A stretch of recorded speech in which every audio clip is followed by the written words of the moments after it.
So, throughout this crisis, with all the challenges that we've been dealing with, all the operational difficulties and all of the logistics, we have always been able to provide the very best of care to everybody who needs it through the NHS. At the start of this crisis, people said that the NHS would be overwhelmed. And we've seen that, and we've seen the risk of that elsewhere, but not here. And that is because of the action that a huge number of people have taken, the incredible work of so many. There is more spare capacity now for critical care than there was when coronavirus first hit our shores. And this is before the Nightingale Hospital has come on stream. London's opened, and we're already in the process of building 6 more around England. This critical expansion is partly because we have a record number of ventilators, 9,775, and partly because we have record numbers of returners coming back and rejoining the NHS. Over 5,000 former staff are now back on the NHS front line, and over 36,000 have come forward to enlist. And this bolstered capacity has been backed by substantial financial support. As the Chancellor has said, whatever our NHS and vital public services need during this time, they will have. But of course, there's always more that must be done. So we're increasing the amount of PPE, and I'm glad to say that there are now record amounts in the system. And we need the right amounts of medicine too. And I can assure everyone that we're working very closely with the pharmaceutical supply chain and hospital pharmacies so that the right medicines are there to treat people. And I'm glad to see the reassurances that have been provided today that everybody can have the medicines they need in order to get the care that they need. And when we debate the operational challenges we face, I want to be transparent about every single one. Let us not forget that the core measure of NHS capacity, which is what matters to you when you or one of your loved ones needs it, is whether you can get the best care if you catch coronavirus. On that we are succeeding, and in fact succeeding more with each passing day. I also wanted to provide a brief update on this work on personal protective equipment, which is so important for NHS and social care staff. I pay tribute to our health and care staff.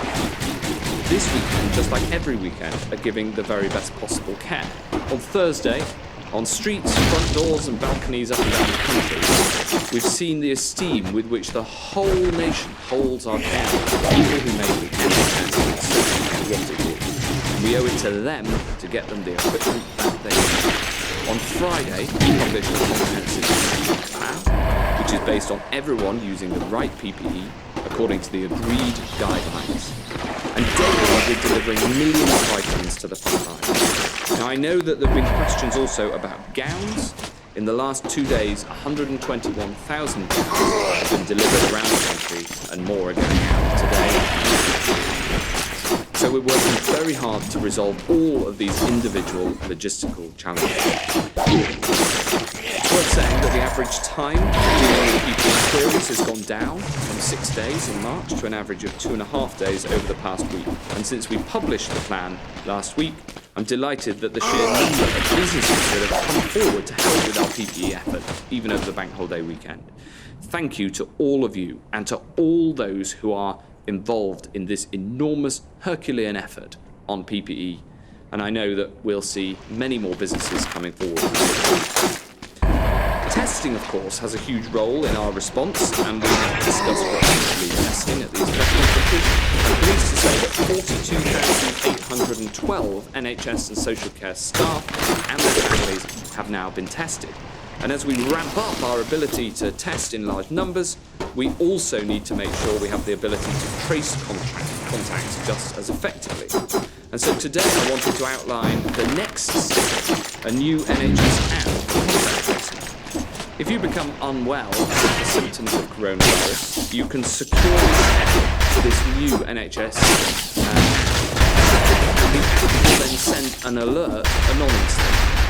to other app users that you've been in significant contact with over the past few days, even before you had symptoms, so that they know and can act accordingly. All data will be handled according to the highest ethical and security standards and would only be used for NHS care and research. We won't hold it any longer than is needed. And as part of our commitment to transparency, we are publishing the source code. We're already testing this, and as we do this, we're working closely with the world's leading digital companies and renowned experts in clinical science and digital ethics so that we can get it. I want to thank all of these world-leading experts who've been involved. The more people who get involved, then the better informed our response to coronavirus will be, and the better we can protect the NHS. Her Majesty the Queen spoke for all of us, as she so often does, when she said that Easter is not cancelled and that we need it now more than ever. This is an uncertain Easter for so many people. At a time when we normally come physically together, we must stay.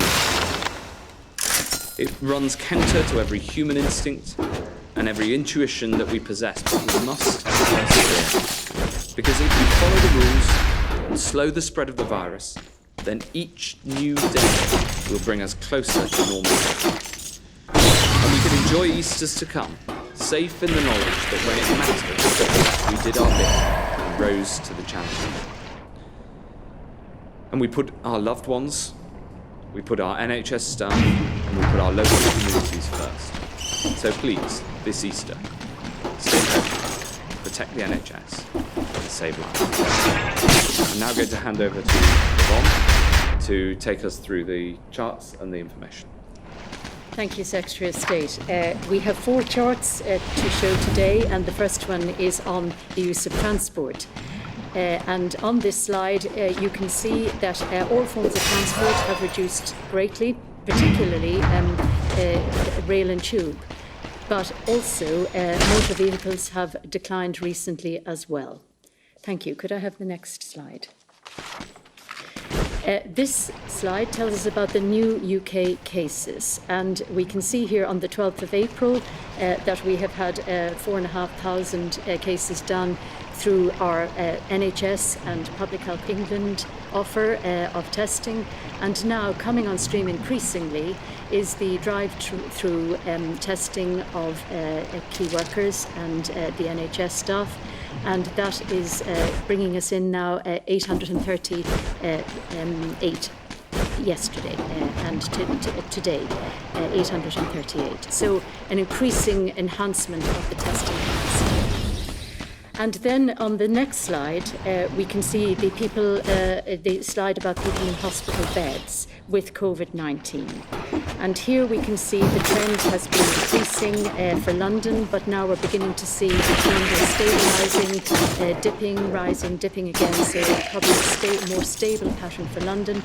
But on the other hand, for Great Britain, we do see other regions now beginning to increase, particularly the northwest and the Yorkshire area as well, and the northeast. So it is very important that the message about staying at home and social distancing is adhered to, because we are certainly not past this virus yet.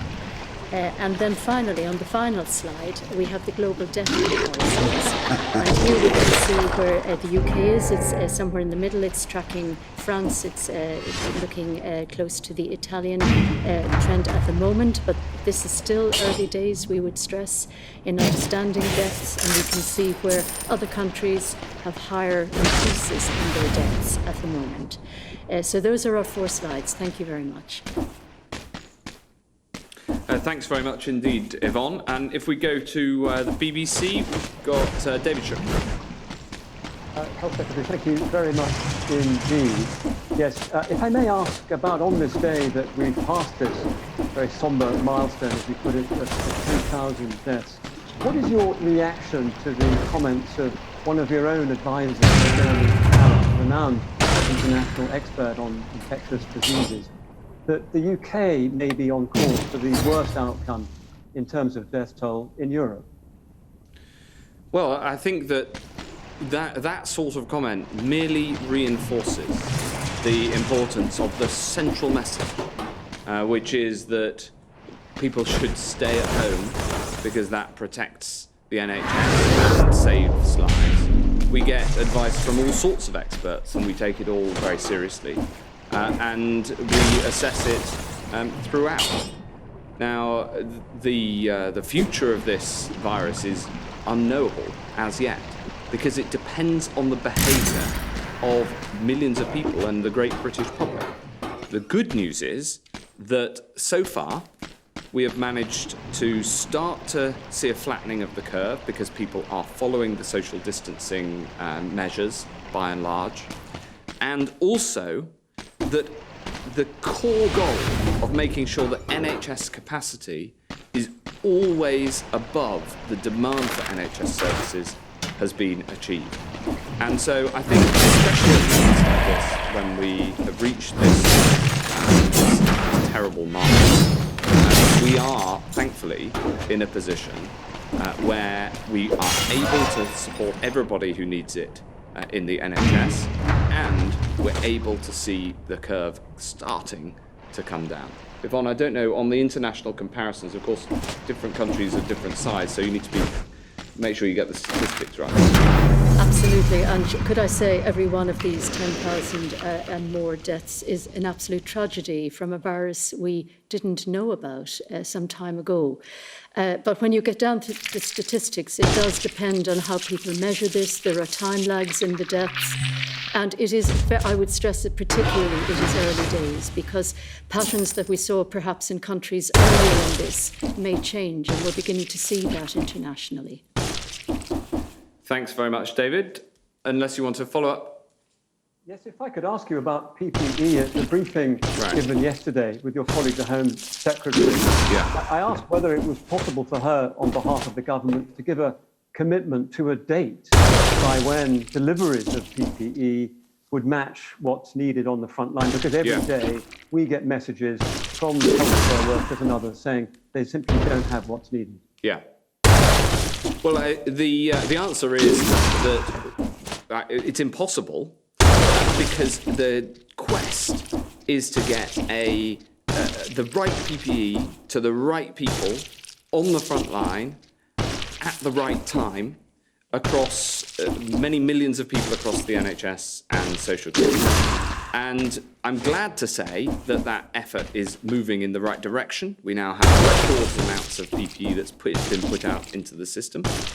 But until everybody gets the PPE that they need, then we won't rest. And we have thousands of people working 24/7 on this, including over this bank holiday weekend, because the need and the demand for PPE doesn't stop either. So it's an enormous effort, and I want to actually go out of my way to thank the procurement experts that we've got in the system. They don't often get thanks, the procurement experts, because they're not on the front line. But by God, do we need them to make sure that we can get all that PPE. And as I mentioned with gowns, currently the item that's most in need, that we've been making some progress over the weekend, with more to come next week. Thanks, David. I've got Martha Farley from ITV. Thank you, Health Secretary. A question to you, if I may. The Royal College of Nursing has issued new guidance to its members, telling them that if they haven't been given the appropriate PPE and that there's no other way of treating a patient without reducing risk, then they should refuse to work rather than compromising their own safety. Will you apologise to the nurses and indeed the other medical and healthcare workers who are being put in that impossible position of having to make a decision between whether to offer treatment to a patient or to protect their own personal safety? Well, Martha, as I said in the previous answer, we're working night and day to make sure that we get the right PPE. And actually, the thing I want to do is pay tribute to the unbelievable efforts of a huge number of people to get to the position where we are in now, which, as I said in my opening remarks, is improving, but we won't rest until we get there. So I work closely with the Royal College of Nursing on these matters, on other things. In fact, I was in contact with them only earlier today because it's so important that we get this right. Nick Martin from Sky. Very good afternoon. A question first to the Secretary of State and then Vaughan Doyle, if I may. Secretary of State, you paint a relatively positive picture of where we are within at the moment, but there is a very different picture being painted within our care and nursing homes. I spent a full day in a nursing home the other day, which a full floor had been devoted to elderly patients suffering from coronavirus. And I witnessed flimsy PPE, overstretched staff, a lot of illness, and unfortunately some death of some of the residents. And what's been coming back from what I witnessed from the care sector is that they are crying out for tests.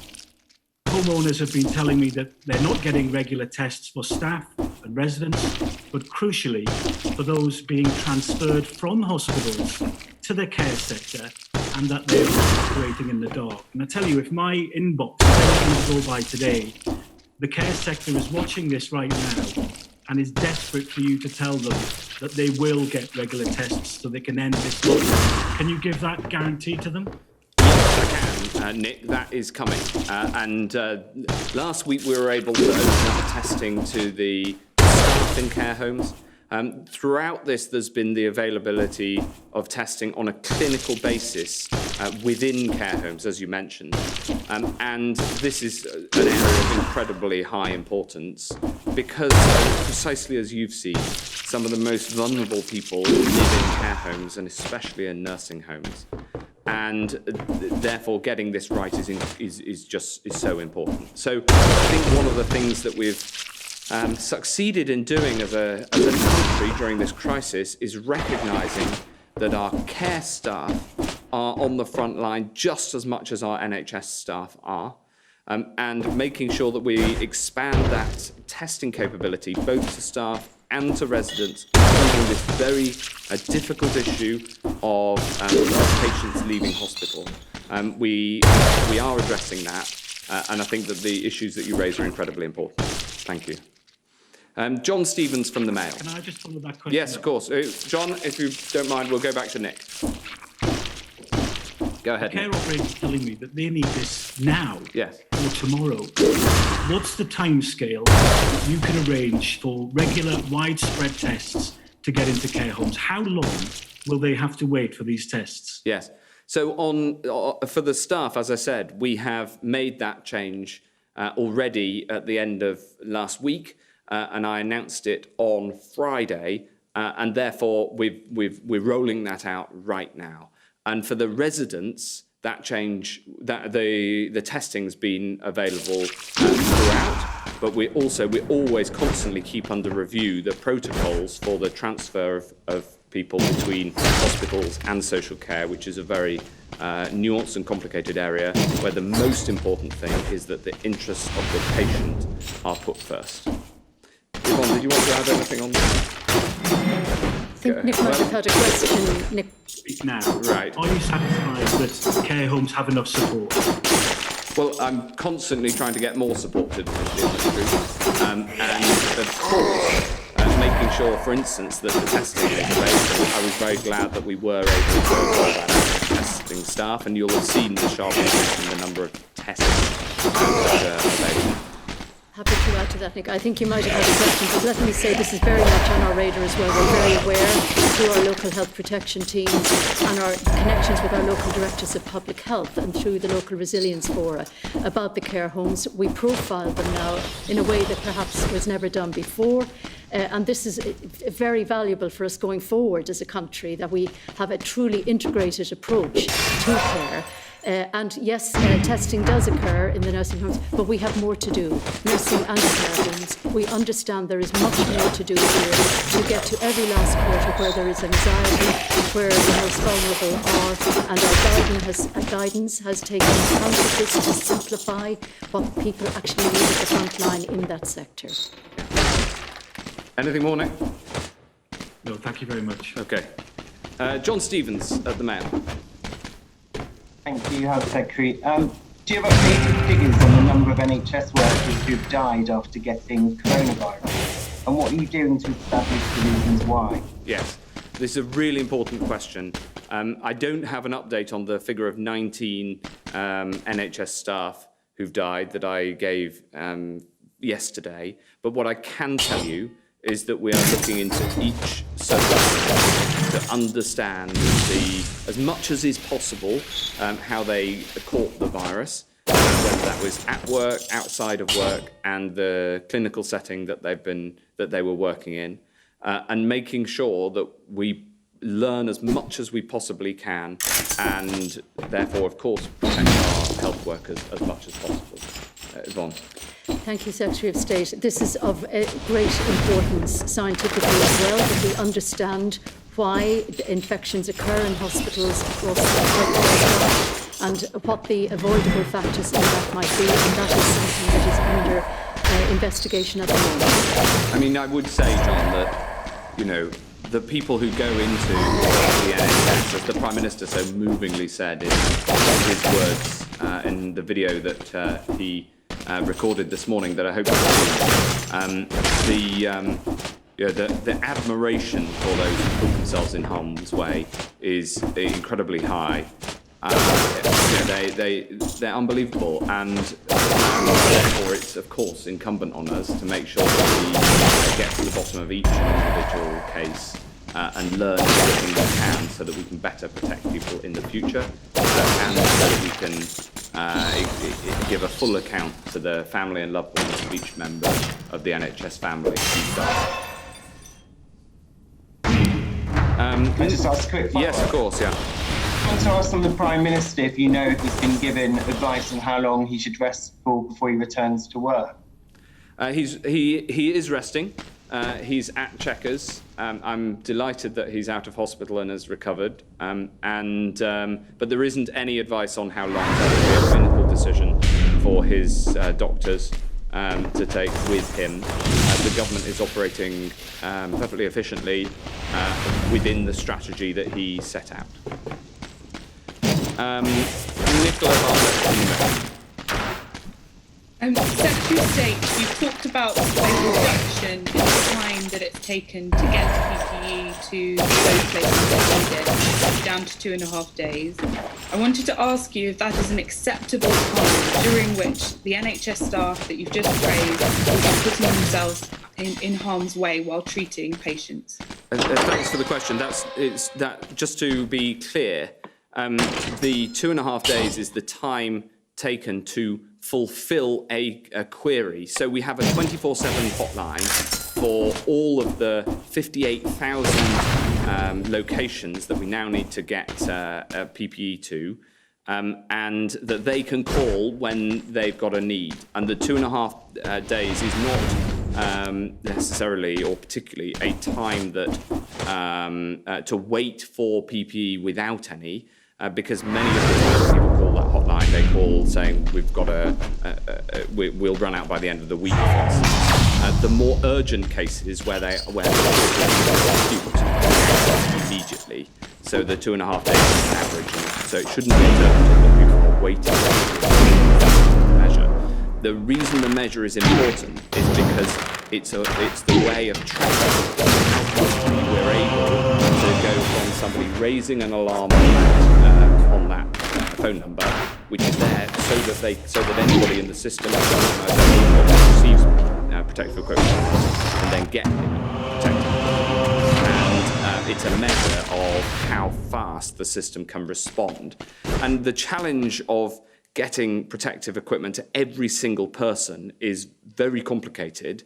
And so you have to have measures of how we're progressing against that, because my ultimate goal, making sure everybody has it at every moment that they need, is one that we are driving hard at, but we've got to be able to measure the progress on the way. And just on that. As the number of COVID-19 related deaths in the UK passes 10,000, that was Health Secretary Matt Hancock, along with Dr. Yvonne Doyle of Public Health England, giving the UK's daily coronavirus press briefing. The Health Secretary said that social distancing rules are making a difference. that there were record amounts of protective equipment in the system. He also announced the launch of a new app that the NHS has developed along with tech companies that will allow people who contract the virus to notify anonymously those who may have been in contact with them. Let's go live now to London. Al Jazeera's Mariam Namazi joins us with more analysis. The Health Service, Mariam, the Health Secretary said, has not been overwhelmed.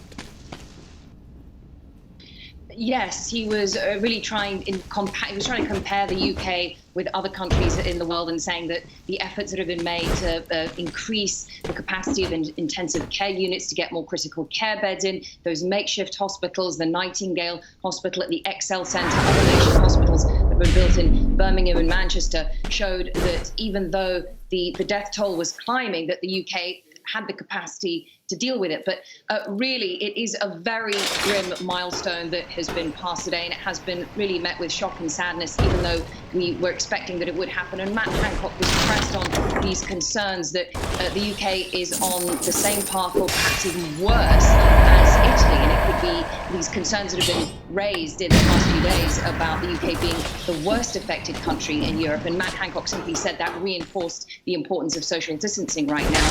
There are signs, perhaps some positive signs in all this news, that social distancing is going some way to driving down the rate of infection. But sadly, that death toll number will continue to rise because the people who are in intensive care now, who are very sick from the virus, probably caught it about 3 or 4 weeks ago before the lockdown came into place. And so now they might not, those people might not be able to survive intensive care. All right, Mariam, many thanks indeed. Al Jazeera's Mariam Namazi reporting live there from home in London. As we've been hearing, there's a growing concern about the lack of equipment for health workers in the UK. The Royal College of Surgeons says that nearly 2/3 of its members report shortages of personal protective equipment, or PPE.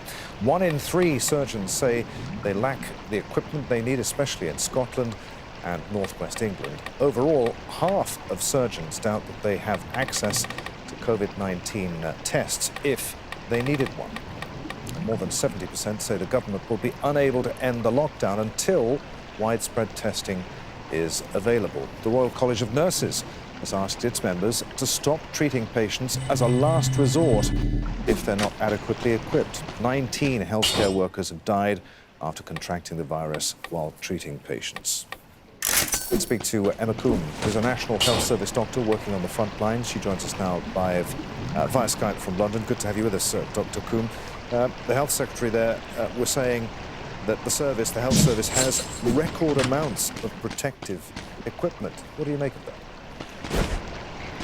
Well, with respect, I'm not interested in hearing how many millions of masks or how many aprons have gone out to the NHS. I just want to stop hearing from my colleagues that they don't have enough. I think it's been really damaging to NHS morale this week to hear ministers trying to shift blame for the lack of supplies of PPE to the NHS, and worse still, suggest that NHS staff misusing the PPE. And I think what they've said in the briefing certainly will be no condolence to the families of the NHS staff members who have lost their lives after becoming unwell with COVID-19.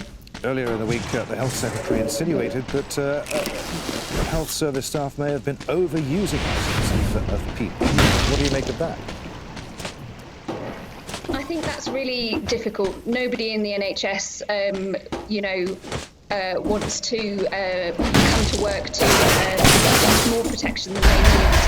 We just need to keep ourselves safe whilst we do our job, and to make sure that we have the equipment we need to do our job successfully. And I'm sorry if ministers feel that they have supplied adequate PPE to NHS staff, but that's simply not the case of what we're experiencing on the ground. NHS staff don't want to be seen as heroes. We're not martyrs. We don't want to die in the line of duty. We just want to protect it so that we can do our job.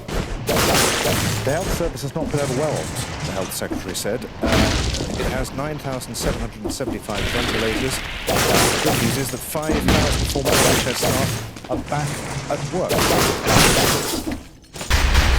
It is a positive. There has been a gargantuan effort in the NHS to rearrange the way we work, to rearrange wards to redeploy staff and train them differently. And everybody has been so flexible to enable that to happen. And to be fair to government, that is, one area where we have something that we need to reorganise the system. So that is positive news.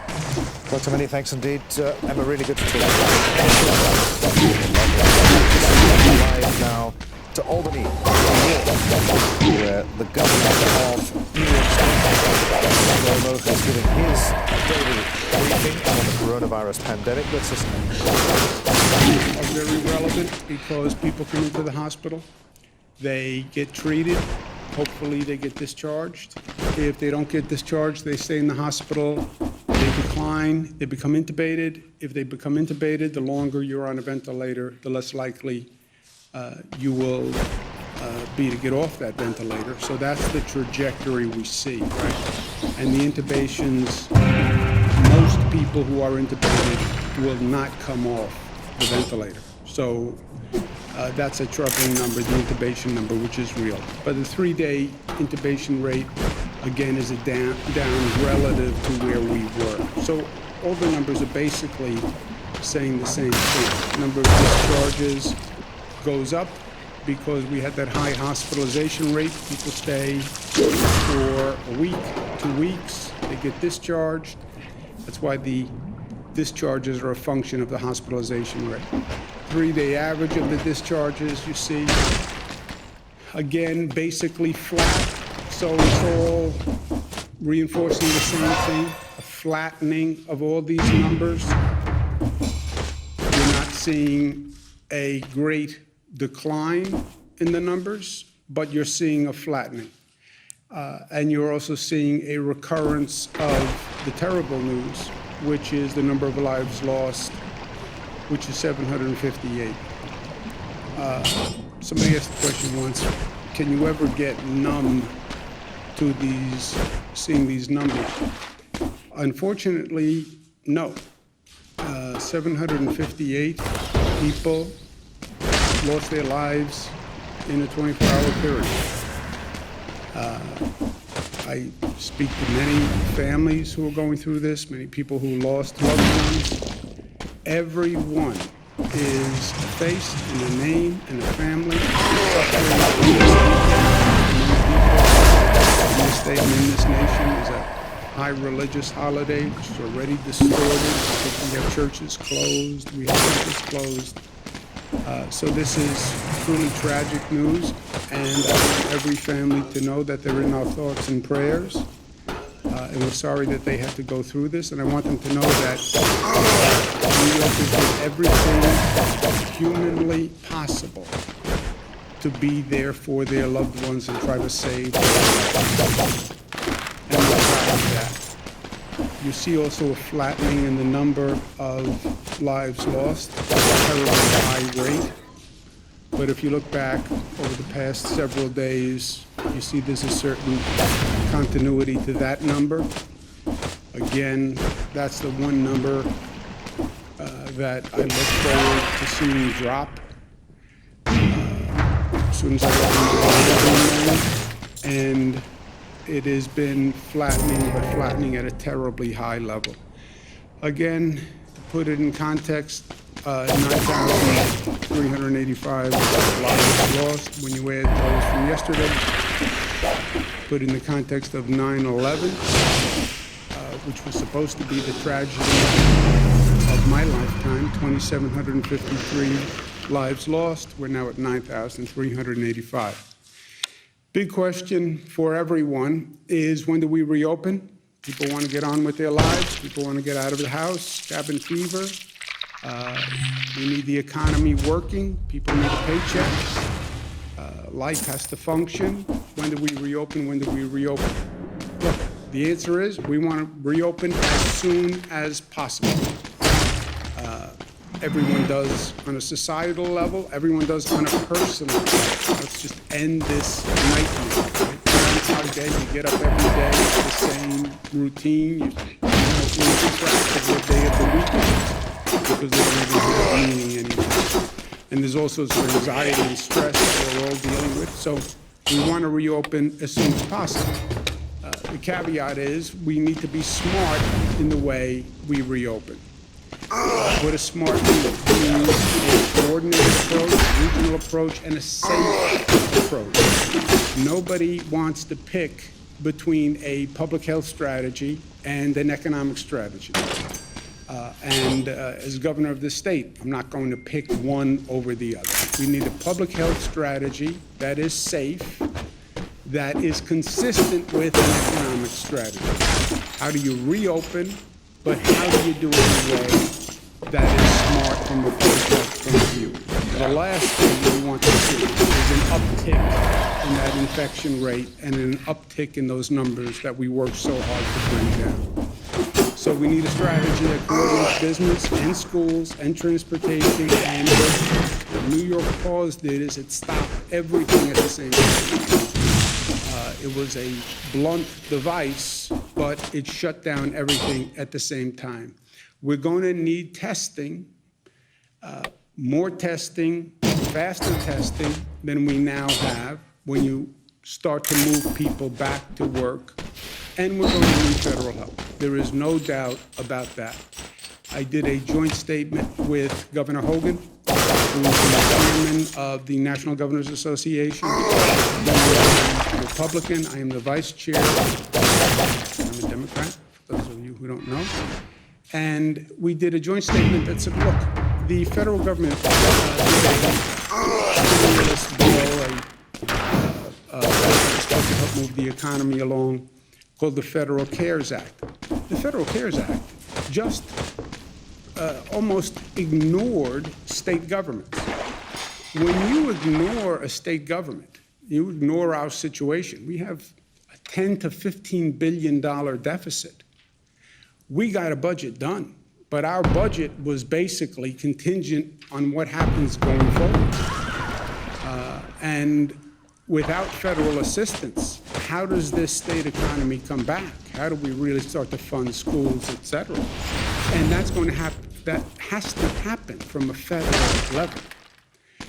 There is no level above a state government that can make a difference besides the federal government. We made a statement on a bipartisan basis that said the federal government should fix this in the next bill. We put $500 billion for funding for state governments, and again, we did that on a bipartisan basis. From New York's point of view, we passed bills more like most federal passed bills. They went through the political process. And to get a bill passed in Washington, everyone has to get their piece of the pie to pass a bill. I understand politics. I understand it very well. That's not how they should be operating here. And you did it in places that actually had the need, which, from an American taxpayer point of view, that's what you were trying to correct. You were trying to correct the devastation of the virus. Well, then correct the devastation of the virus. Not everything has to be an opportunity for pork barrel, right? You look at where the money actually went. Theoretically, the bill distributed funding to states for corrective action and expenses on handling the virus. Kaiser Health, which is a very notable organization, said that Nebraska, Montana, for example, Minnesota, are getting approximately $300,000 per COVID-19 case.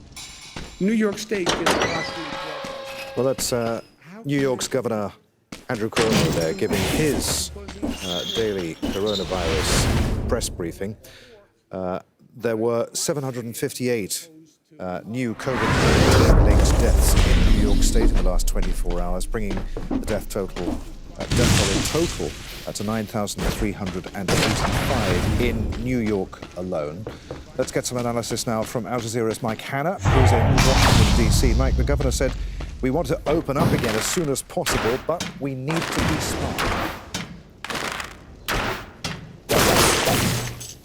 Indeed, yes. The governor's talking about there is no balance between economic improvement and general health.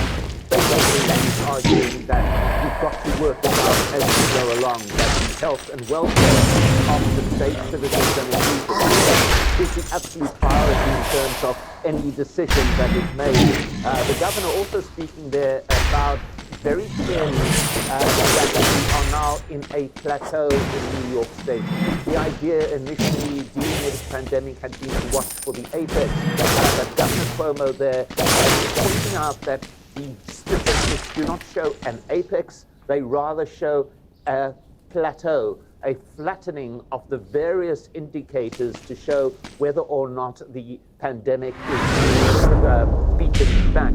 And what the figures show in New York State is a level of intubations, a level of discharging from hospital, a level of admissions to hospital, and very sadly, a leveling of that daily death rate, which is between 700 and 800 every single day. But it is, as the governor points out, so it's not going up and down, it is reaching a level and then leveling out to those blocks. But all of these statistics being looked at, all of these models being changed as the New York State and other states in the US continue to try and predict what is going to be happening next.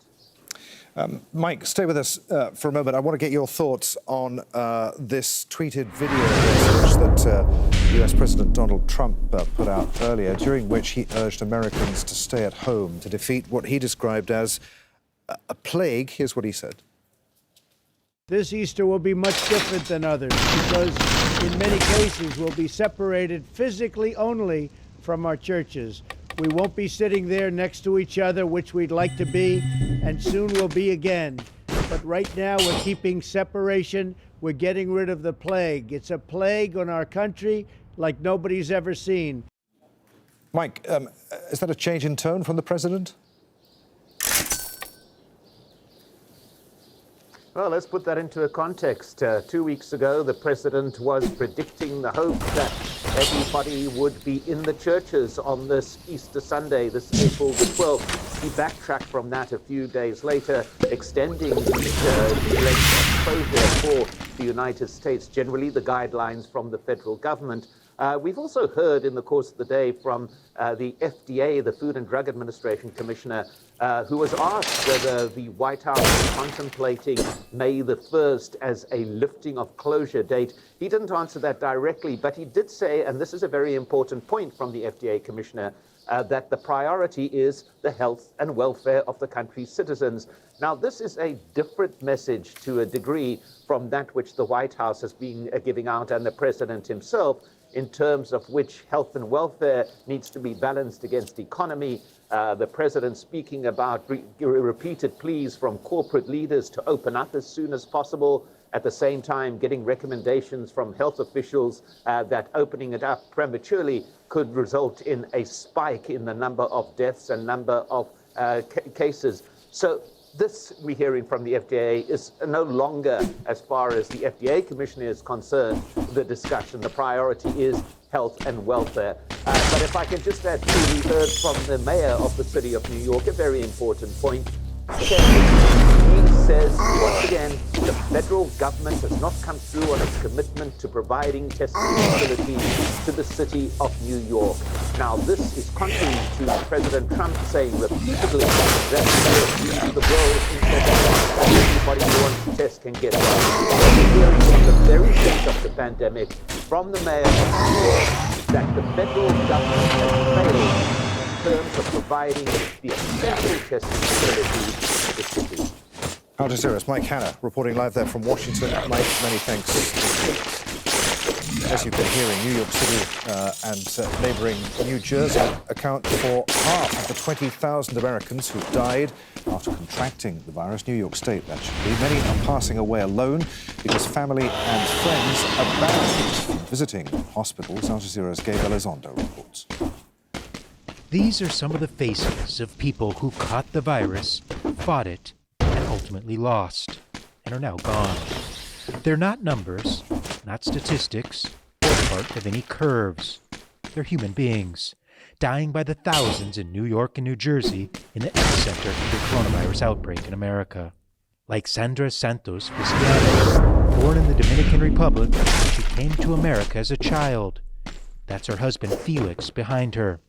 Sandra was a public school teacher in Brooklyn who loved to bake cookies and bring them to her students. This is Albert Petrocelli, a New York fire chief. His son, also a firefighter, was killed on 9/11. Coronavirus took his dad last week. Isaac Graham, the beloved pastor at Macedonia Baptist Church in Harlem. He and Cheryl were married for 45 years. His last words to her before he passed, "I love you." In the neighboring state of New Jersey, Alfredo and Susanna Pavakal both got the virus a few days apart, hospitalized on different floors of the same hospital. Alfredo died alone. Susanna died a couple days later, also alone. They were married 34 years. This is Michael Young, a Korean immigrant who lived the American dream, opening a convenience store before becoming a local councilman in his adopted hometown. Now signs of thanks and sorrow to him at a makeshift memorial in his honor. Michael Young was well known in the community for the trademark bow tie that he wore around his neck. Here at his main office, the door was always open. He was more often than not inside, serving free coffee and danishes. Members of the community would often just walk right in to talk to him. I know, I was one of them. Michael Young was my councilman. I lived just a block away. On March 26th, he went into the hospital, diagnosed with coronavirus. 10 days later, he was dead. Another soul now gone, like so many others, taken from family and friends by an unforgiving virus, taking too many lives. Gabriel Zondo, Al Jazeera, Jersey City, New Jersey. For the last few minutes of this news hour, we're going to shift the focus away from the US and Europe. It's in Sri Lanka, angry at the government's decision there to make cremation compulsory for coronavirus victims. 3 of the 7 reported victims so far were Muslims. Cremation is forbidden in Islam, and Amnesty International has urged the Sinhala Buddhist majority government to respect the rights of religious people. Al Jazeera's Manel Fernandez. The government basically has brought in some regulations under a gazette which was promulgated, we understand, at midnight yesterday, taking effect and announced today, using a very old regulation from the 1920s about the prevention of disease and quarantine, and brought in these new rules which deals with the sort of cremation of all those that died of the coronavirus. So that's what's caused sort of reaction from the Muslim community. Leaders of the community have called on the government to allow them to bury their dead in accordance with their rights and beliefs. They say that the WHO, the World Health Organization, allows for members of the Muslim community to be buried in line with their cultures and traditions, obviously under certain restrictions. For example, burials, I believe, are required to be done more than 8 feet underground and things like that. But as we're hearing, I did speak to a member of the medical community who did point out that the WHO does issue guidelines, that ultimately it is for the National Health Authority to make and fix essentially the rules that govern that particular country. So that's where the debate is at the moment. In India, a group of men have attacked police officers who are trying to enforce curfew rules. They cut off the hand of one officer. According to Punjab state officials, 5 policemen were taken to hospital. India is currently under a 3-week lockdown in order to tackle the virus outbreak. City leaders in southern China are denying allegations of coronavirus racism, insisting that foreigners are not discriminated against. Africans living in Guangzhou say that they're being kicked out of their homes and face harassment as health workers step up testing for imported infections. The African Union, Nigeria and Ghana are calling on the Chinese government to address concerns. the Balkans has almost 9,000 cases of coronavirus. The majority of them are in Serbia, where more than 70 people have died. A 60-hour curfew has been imposed to keep people at home over the Easter break. Natalia Lucic reports now from Belgrade.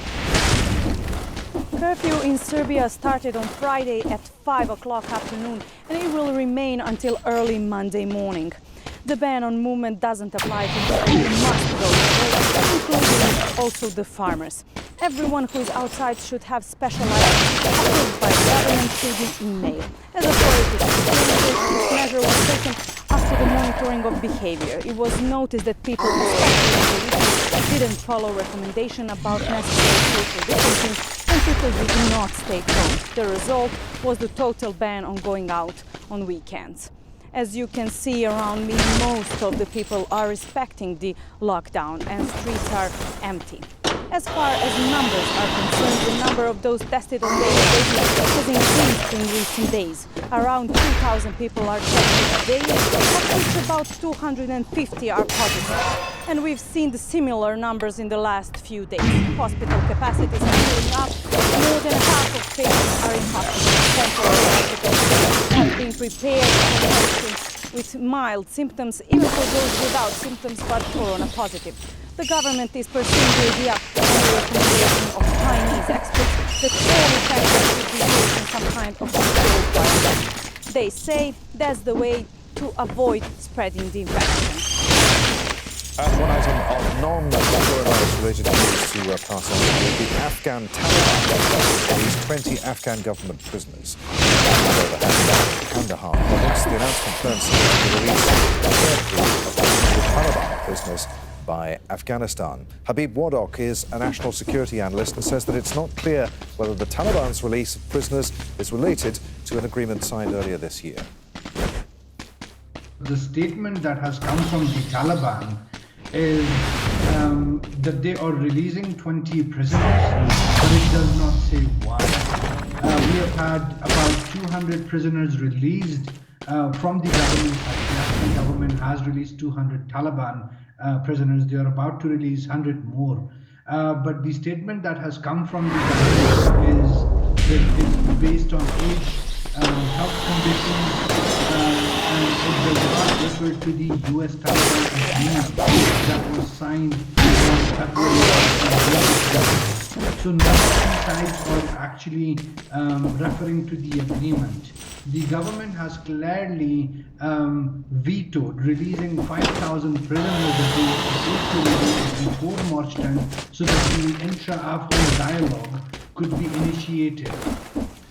There's plenty more news for you along with video and analysis on the website. Take a look at aljazeera.com.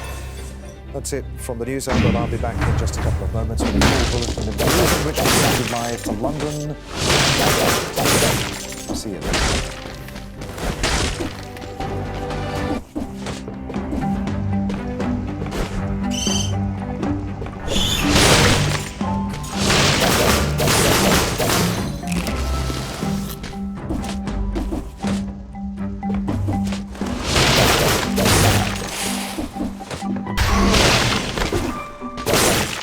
Rewind returns with a new series. I can't bring your people back to life. I'm sorry. And brand new updates on the best of Al Jazeera's documentaries.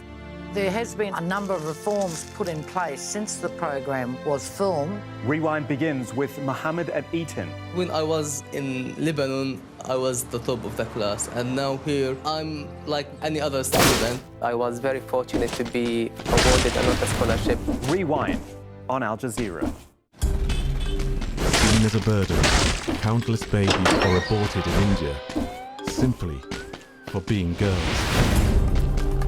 But amidst fierce resistance, even from her own patients, a fearless midwife has adopted the cause of challenging deeply ingrained traditions and terminating this modern-day feticide. The Daughter Truth, witness on Al Jazeera.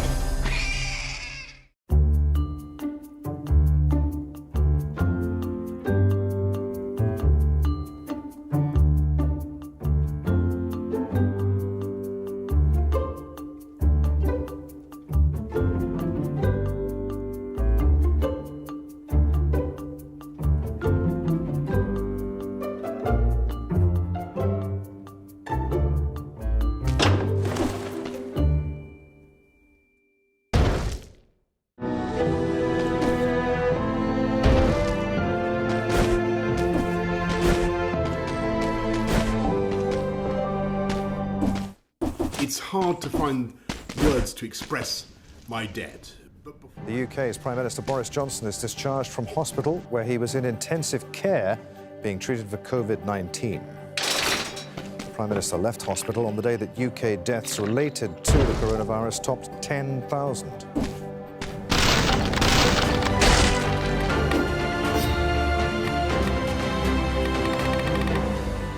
Hello, I'm Adrian Finnegan. This is Al Jazeera live from Doha. Also coming up. The federal government really needs to step up again. They have not been doing what we all needed, and this is true all over the country. New York's mayor criticizes the Trump administration as the city records 758 new fatalities.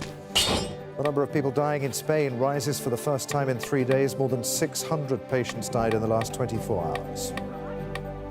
After spending so long trying to have a child, for my husband and I to not be able to be together was devastating. People around the world are struggling with being separated from their loved ones with the pandemic.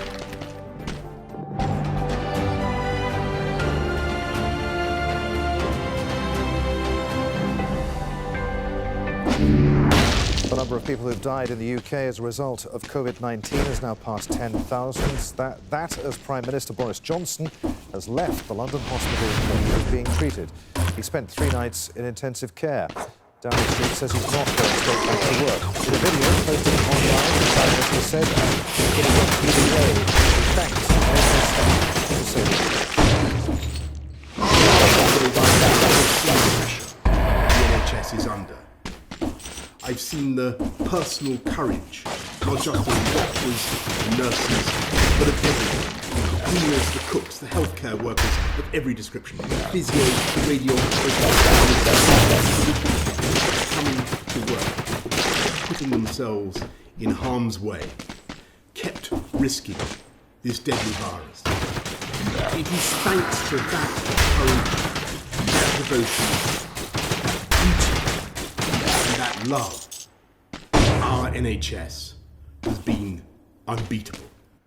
In the last hour, New York State authorities have reported about 758 coronavirus-related deaths. There have been more than 20,000 deaths across the US, the highest toll in any country. New York's Mayor Bill de Blasio has criticized the Trump administration for failing to prevent. Two correspondents set this out for us. Mike Hanna standing by in Washington, D.C. with the latest in the U.S. But first, let's join Mariam Namazi in London. As we saw there, Mariam, Prime Minister Boris Johnson out of hospital. He's not yet fit enough to return to work, though. Yes, that's right. I think there is definitely consensus that he needs to take some time out to recover properly from this infection, unlike, of course, the first 10 days of his illness when he continued to discharge his duties. But yes, this is very welcome, positive news. It comes as no surprise. The message from Downing Street has definitely been more upbeat in recent days about the Prime Minister's condition. We know that he was discharged from intensive care on Thursday evening. By Friday, he was watching movies. He was also in touch with his fiancée, Carrie Simons, who was showing him scans of their baby, who is due to be born in the summer. She herself has also just been recovering from the coronavirus. But yes, there will be a real collective sigh of relief that the Prime Minister has managed to come through this, because there was a real shock when this news broke last week, and people were really watching to see if he would need to go on a ventilator, because of course that could, some people don't survive that procedure, and in some cases it can cause organ damage. So the fact that he's managed to leave intensive care, that he's been discharged from hospital, is very good news. But as you say, he won't be back to work just yet. He is going to be recovering in Kent, which is the Prime Minister's country residence. But of course, there are many others who are very sick from this virus, thousands of others in the country, but perhaps it will be easier for the government to focus on the challenges ahead without worrying about the Prime Minister's condition as well. And as the number of COVID-19 deaths in the UK passes 10,000, the Health Secretary Matt Hancock has said that the country's health service is not being overwhelmed by the pandemic. Well, the NHS and hospital workers are under a great deal of pressure right now. I was pressed on that milestone, 10,000, and according to the government's, the figures that they're working towards, the government was saying a few weeks ago that they were expecting perhaps 20,000 to die from this virus. So this would suggest that we're halfway through, but it's very difficult to predict something like that right now. There are concerns that the UK could be the worst affected country in Europe, and it could suffer the largest. Today marks a sombre day in the impact of this disease. We join the list of countries who have seen more than 10,000 deaths related to coronavirus. The fact that over 10,000 people have now lost their lives to this invisible killer demonstrates just how serious coronavirus is and why the national effort that everyone is engaged in is so important. So, listening to the Health Secretary there, he is saying that this underscores the importance of social distancing and that people bear a responsibility not just for their own health, but also the health of other people and the ability of this virus to spread. But as the death toll continues to climb, there will also be questions asked about whether the lockdown came too late and about whether the government was simply too slow to prepare for this epidemic.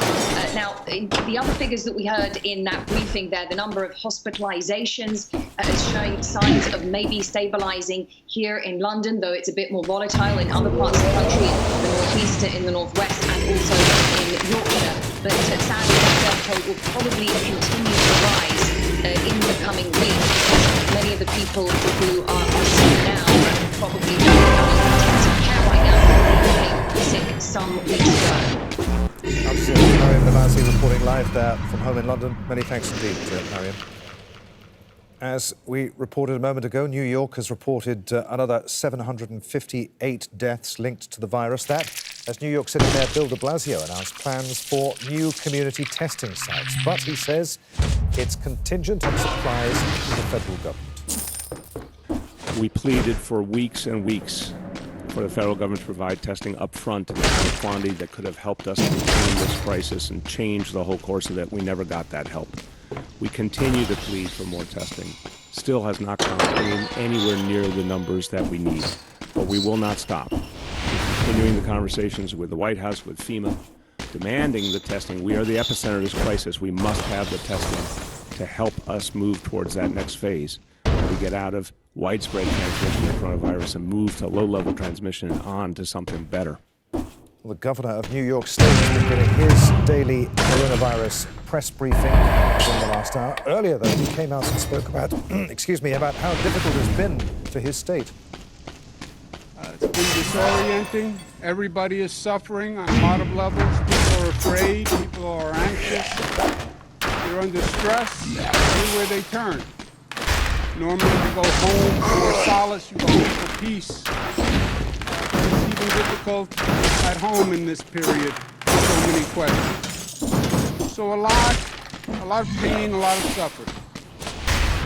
But also, when things are at their worst, sometimes people are at their best. Analysis now from Al Jazeera's Mike Hanna, who's live for us in Washington, D.C. So 758 new coronavirus deaths in the last 24 hours. Mike, the governor says that he wants to open up New York again as far as the economy is concerned, but he has to be smart about it. Yes, indeed. In the background, you can hear the bells from Washington churches on this Easter Sunday, a joyous occasion for many Christians around the world, but a sad sound on this day where many are sheltering in their homes alone. Yes, we heard there from the governor of New York State, Andrew Cuomo, earlier when he was speaking in an upstate New York town, a small town. He spoke there because the hospital in that town had donated ventilators to another hospital downstate, and the governor talking about this as an example of how those in New York are helping each other in this time of crisis. We also heard from Governor Cuomo about the figures within New York State. Now, as we said repeatedly, New York State, the epicenter of the virus, and the governor there making very clear that it is now very certain that the idea of an apex is not entirely correct. What is happening and what is being seen in New York State is a plateau. The number of hospital admissions, the number of intubations, all of these have been leveling out in recent days, as very sadly has that number of deaths each day ranging between 700 to 800. But this is the plateau. He believes that's something that New York State has got to continue to go through. Once again, no light at the end of the tunnel as he sees it. But at the same time, he's saying that the figures are now getting clearer despite the lack of testing. That was a complaint we heard once again from the mayor of New York, that there are simply not enough tests to go around, that the federal government has not come through on its promise to provide tests to everybody who needs it. Thanks, David. I want to ask you about this tweeted video message from US President Donald Trump, during which he urged Americans to stay at home in plague. Take a watch. This Easter will be much different than others because in many cases we'll be separated physically only from our churches. We won't be sitting there next to each other, which we'd like to be, and soon we'll be again. Right now we're keeping separation, we're getting rid of the plague. It's a plague on our country like nobody's ever seen. Is that a change in tone from the president, Mike? Well, one must remember that only 2 weeks ago, President Trump was predicting that the nation would be open by this Easter Sunday, April the 12th. He backtracked away from that, extending the closure within the country as a whole. But President Trump has repeatedly been insisting that the economy has got to open as soon as possible, that he really wants to see a full or partial lifting of the closure throughout the United States. This has been urged by many of his corporate advisors, by some economists, some business leaders.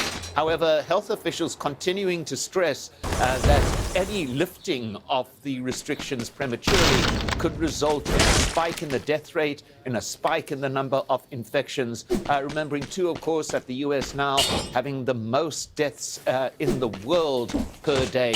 Now, President Trump has insisted that the US is dealing with this, that, for example, it has conducted more tests than any other country in the world. Well, this is more than 2 million tests, but that is a meaningless figure unless it relates to how many are being tested per capita.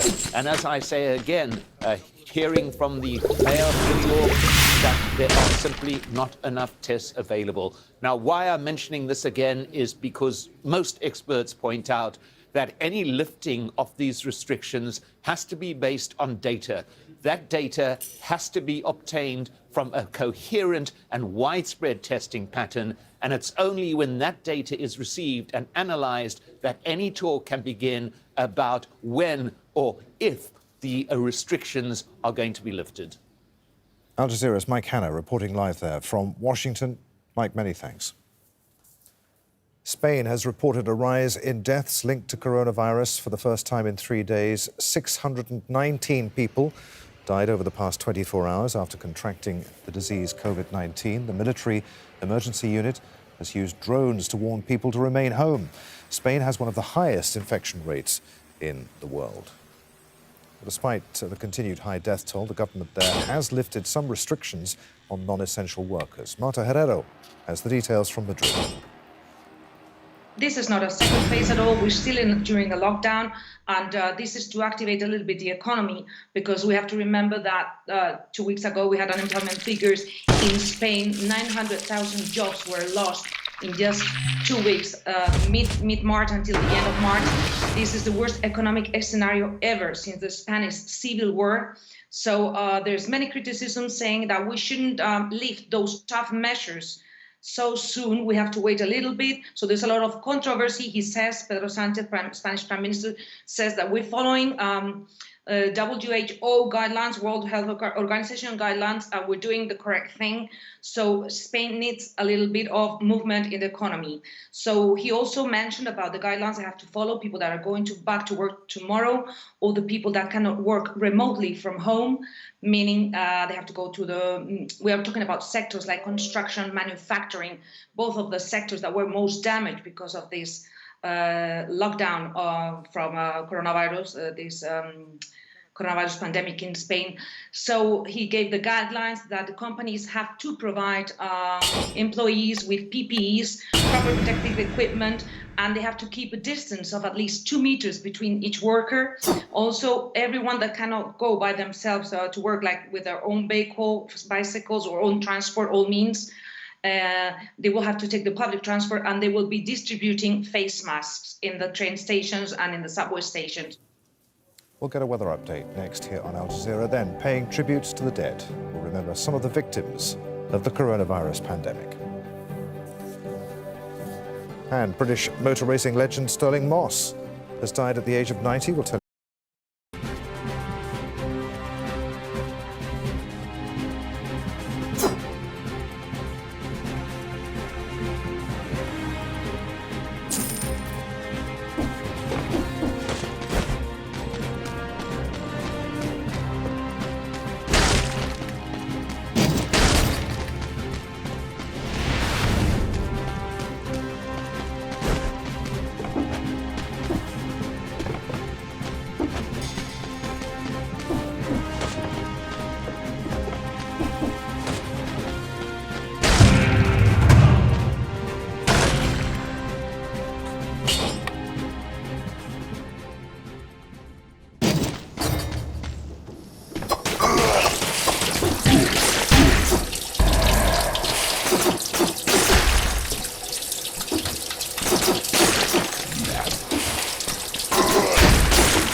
by 430 this September. The advance has called for global solidarity to combat the coronavirus crisis as he delivered Easter Mass to an empty St. Peter's Basilica. He also warned the European Union that it risks collapse if it doesn't agree on how to help the region recover. From Rome, Sally Lockwood reports now on a message of hope from the Vatican. The bells of St. Peter's Basilica are released from the silence. The Vatican lying virtually empty for a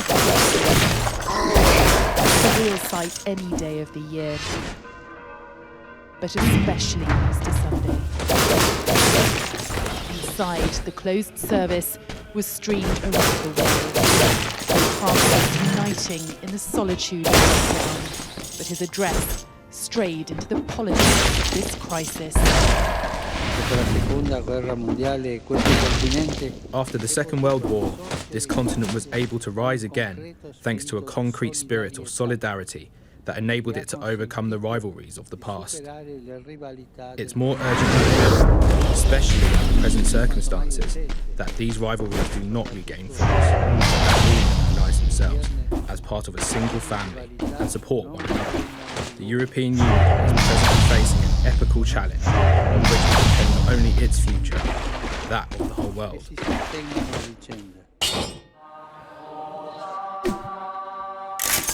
The strict lockdown has forced Italians to innovate, and today was no different.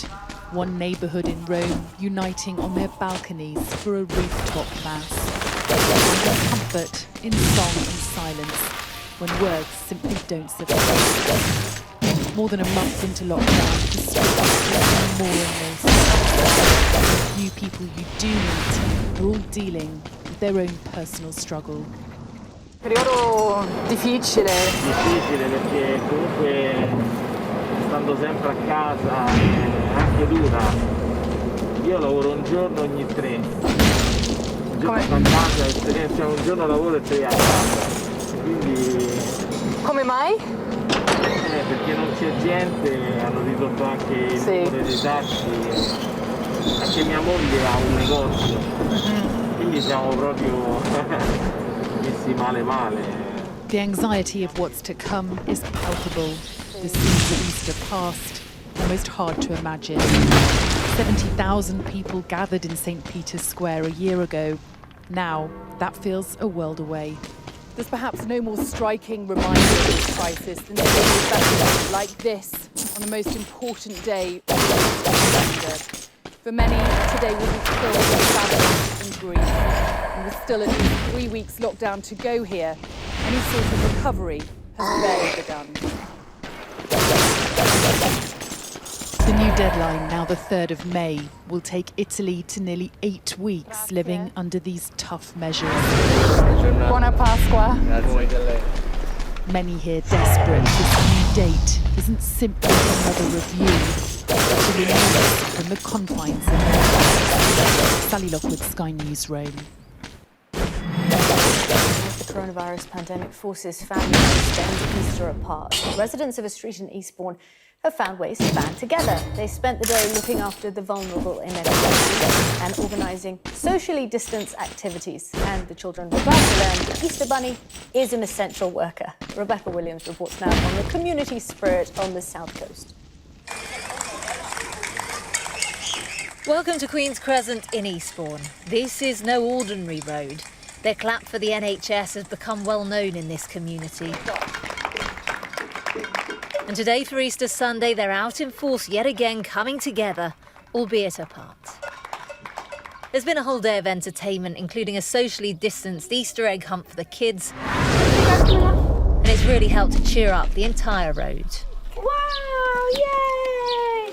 You've only got to see what's been going on in the street this morning. So many people coming together that probably may have never spoken to each other before. Some people have been here a year, some people have been here 70 plus years. And it's bringing everyone together, young and old. There was loads of eggs. We had a big bag and then it nearly got filled up with eggs. Usually people head out for lunch on Easter Sunday, but this time they're making do with barbecues, each family staying 2 metres apart. It's a similar story for those with underlying health conditions who haven't left the house for weeks. Anne is desperate for closer contact with her grandchildren, but is having to keep her distance. I used to sit out in the back garden and now I bought my bench here so I can talk to people I wouldn't normally talk to and they say hello to me. So it's really nice. It's really nice. I couldn't do it without that. And without Darren's WhatsApp group as well. It's just lovely. So many are going above and beyond. Vicky, a seamstress who usually alters wedding dresses, has instead been helping the NHS with equipment. We're doing the mask with the pockets in that you can put a filter into. We're doing the wash bags so they can put their uniforms directly into them and then they can put them in the washing machine without actually having to touch their uniforms again whilst home. And then the big one is actually the scrubs that we're making. On this street, there are signs and positive messages all around to keep spirits high. And a true sense of community and what begins for many an alternative Easter meal. Rebecca Williams, Let's have a quick look at the weather. Mostly dry and sunny tomorrow, but a northerly wind will be much cooler than it has been recently. Before then, many places will have a fine evening with capture rain in southern Scotland and the southern Ireland dying out. But there will be potentially thundery showers from Wales across to East Anglia and Lincolnshire. Those showers will extend into the southeast of Ireland for a time tonight, but will largely die away later, leaving those places dry by morning. Clear skies and light winds over northern and central parts will bring an extensive frost, but the windier, cloudier south will stay in the Monday morning will be dry and sunny for most, but it will be quite cloudy near some north and it will be a lot cooler in the south. More wind than there. The afternoon with most places sunny. Tuesday will be another fine day, but it will be rather chilly after a frosty start.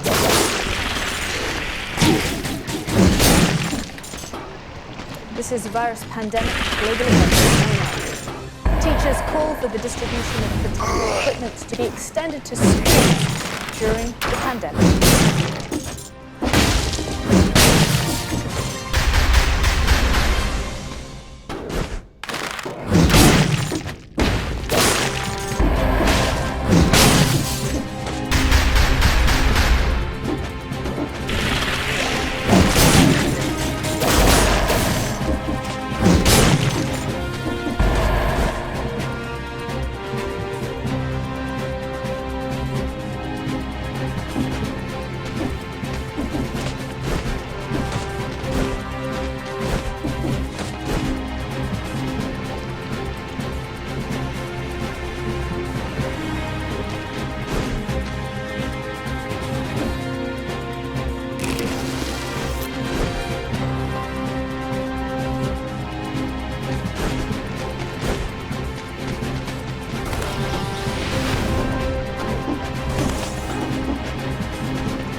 This is Virus Pandemic Global Emergency, the top stories this hour. The Health Secretary has said it is a sombre day after UK deaths from COVID-19 reached 10,612. The Prime Minister has thanked NHS doctors and nurses, who says saved his life while he was in hospital with the new coronavirus. Boris Johnson will continue his recovery from COVID-19 at his country home, Chequers. Now, the Teachers' Union is warning that government advice suggesting that teachers don't need personal protective equipment and PPE is unhelpful. Some school staff looking after the children of critical workers say they don't have enough soap and hot water to wash their hands. Testing. I'm joined now by Dr. Patrick Roach. He's the General Secretary of the Teachers' Union. Dr. Roach, thank you so much for coming on. Why are they making this call? Well, I think one of the things that teachers are very concerned to do is to play their part in the national efforts to defeat the coronavirus. And teachers are doing exactly that. They're keeping schools open for vulnerable children and for children of key workers, and they're continuing to provide support for the majority of children who simply can't be in school at this time. But teachers also want to be safe when they're in school, and they want access to soap and hot water. They want access to other PPE to ensure that they remain safe. The government has said that teachers should practice stringent social distancing, and I absolutely get that. Our union understands that.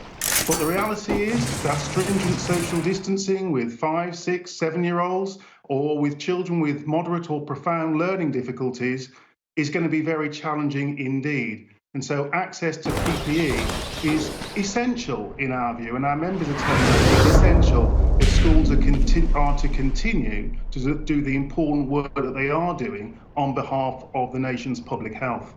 Well, let's get to the PPE in a moment, but soap and hot water seems very basic. Why don't they have enough? Well, what our members were telling us, and we surveyed teachers at the end of the first week of partial school closure, is a third of teachers who responded to our survey said there wasn't access to adequate supplies of soap and hot water. Now, in some schools, of course, there are issues about access to hot water because we don't want children scalding themselves with hot water. But of course, teachers need access to hot water and soap because we know that teachers are just as vulnerable as any other member of the population to contracting COVID-19 in the wrong circumstances. So we say access to soap and hot water is a vital defence in the fight against COVID-19. And the PPE, what sort of PPE, personal protective equipment do they want? Well, the kind of PPE that actually schools have generally relied on in the past. So, you know, if you're working with certain children, perhaps where their health conditions and their education needs are pretty much intertwined, then having access to aprons or gloves is essential. What do you do with a child who, frankly, finds it difficult to communicate, who perhaps is spitting at a teacher? Maybe in certain circumstances, teachers or support staff working in schools might need access to face masks. We're not saying that that's absolutely essential for all teachers, don't get me wrong, but we are saying that in some circumstances, in some cases, access to that form of equipment is absolutely essential. And prior to COVID-19, prior to the coronavirus, that was exactly the sort of equipment that teachers, support staff and those working in schools had access to. So it's essential that part of the government's drive to increase the supply of PPE, of course for the NHS, of course those working in schools, we're also seeing adequate supply of PPE for other parts of the public service that we, as a country, that we rely on. So they had access to it before? schools would have had access to, in certain circumstances, gloves, for example, first aid, or to aprons, or when working with children with particular, for example, learning difficulties. Those devices or forms of PPE would have been available in schools generally. The fact of the matter is that as a result of the demand increased. We heard that from Matt Hancock, the Health Secretary, just in the last day. I'm going to jump very quickly. We've had the Royal College of Nursing issuing new guidance and saying if you want to withdraw then you are able to do so. Is that the guidance that you are going to Well, look, we are saying, and we're talking to the Education Secretary about what the concerns are of the teaching profession. And we're saying that, you know, if you want teachers to continue to do the vitally important work they're doing for vulnerable children and for children of key workers, then you're going to have to listen to the concerns that the profession is actually raising. And part of that concern is around access to personal protective equipment.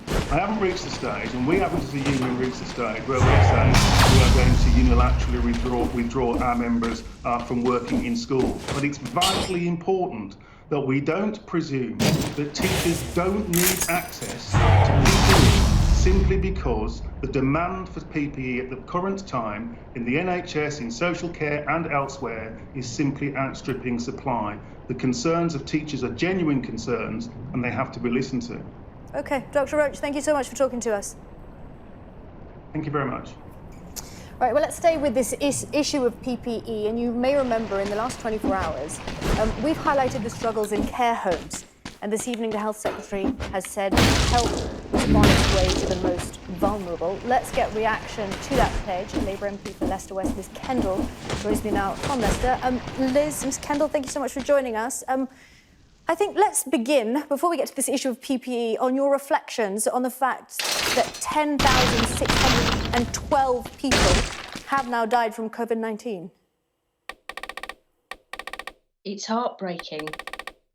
And we all think of every single one of those people who's died and their families who are grieving tonight. And for them, they're not a statistic. They're the person that they love. And I think it makes us all see how we need to redouble our efforts to try and bring these death rates down and do everything we can to protect more people from dying in future. And that's why I think it's really important that the government starts looking to publish all of the deaths from coronavirus, not just those in hospitals, but those in care homes. You've been highlighting the real worries and fears of people who are working in care homes and the people who have families in them, because currently those deaths aren't being counted. And the reason that they should be is because if you want to deal with a problem, you've got to know how big it is, where it is, and how fast it's spreading. We need the full facts to be able to fully deal with this virus and protect as many people as possible. And it really does come down to testing, doesn't it?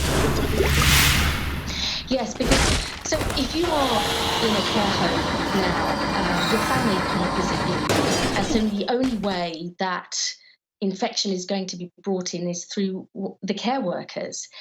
And care workers are desperate not to infect the people they want to care for. So they need the personal protective equipment, but they also need the tests being done. And let's not forget people who get care in their own homes too.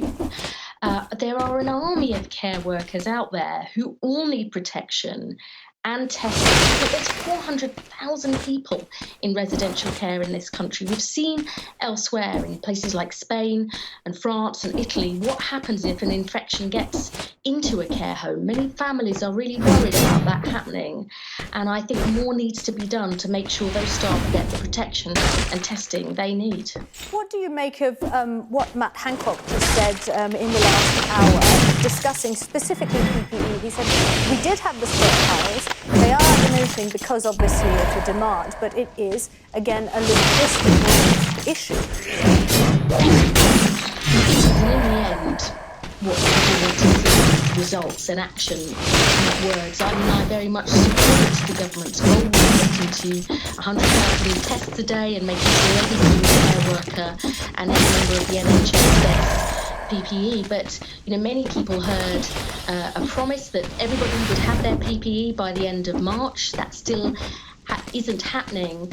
It is a huge logistical challenge, but I think we just have to be honest about it so we can figure out where are the problems, where are the gaps, what are the blockages, and to solve them. And that's why I think, when Parliament, as I hope it will do, returns, it can question and scrutinise the government on these points, not because we want to make a party political point, but because we want to identify the problems, figure out a strategy for solving them to protect staff and save lives. Why do you think they're not being honest about this? No, it's not that. It's about being straight with the full facts. That's why, for example, as I said, we need to see daily death rates outside of hospital published alongside the death rates in hospitals. Ireland publishes those figures about care homes, so does France. Because it's about being clear about what's happening, solving the problem. It's about being practical to get to where we all want, which is effectively dealing with this virus. Okay, Ms. Kendall, thank you so much for talking to us. Happy Easter to you. Happy Easter to you too. Now, the state of New York has seen a further 758 deaths from COVID-19 in the last 24 hours. While there is hope, there may be flattening curve. The governor, Andrew Cuomo, has said the numbers are still too high. 758 people lost their lives in 24 hours. We see also a flattening in the number of lives lost. But if you look back over the past several days, you see there's a certain continuity to that number. Again, that's the one number that I look forward to seeing drop.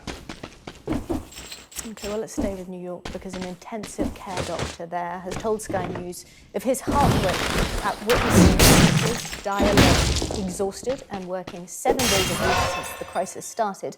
Dr. Steve Kasapidis told Sky's Alistair Bunkle what effect the pandemic is having on him and his colleagues. How is morale at the moment amongst people that break down? There are weaknesses shown, especially when you're working on one of your own. When you're intubating a coworker, it gets to you. When your coworker's family member is intubated and is dying, it gets to you. So, unfortunately, though, as physicians, we just got to suck it up and go to the next one. It's heartbreaking, especially when you have patients who die and they die alone. For instance, I had a patient alone for 25 years. Meet old gentleman, died alone. I've witnessed times where families call looking for their loved ones. And unfortunately, they passed away like a day or two before, and this family didn't know. That's a hard call to take. How's it affecting you? I can't sleep. Obviously, I worry about my family, my daughter, my loved ones. I worry about having PTSD later on in life, when it's all over, hopefully, and I wake up from nightmares in the middle of the night because that's the effect it'll have. If you're not really in it, you do not understand how bad it is. You can't understand the full breadth of what's going on. And it's better off that they don't.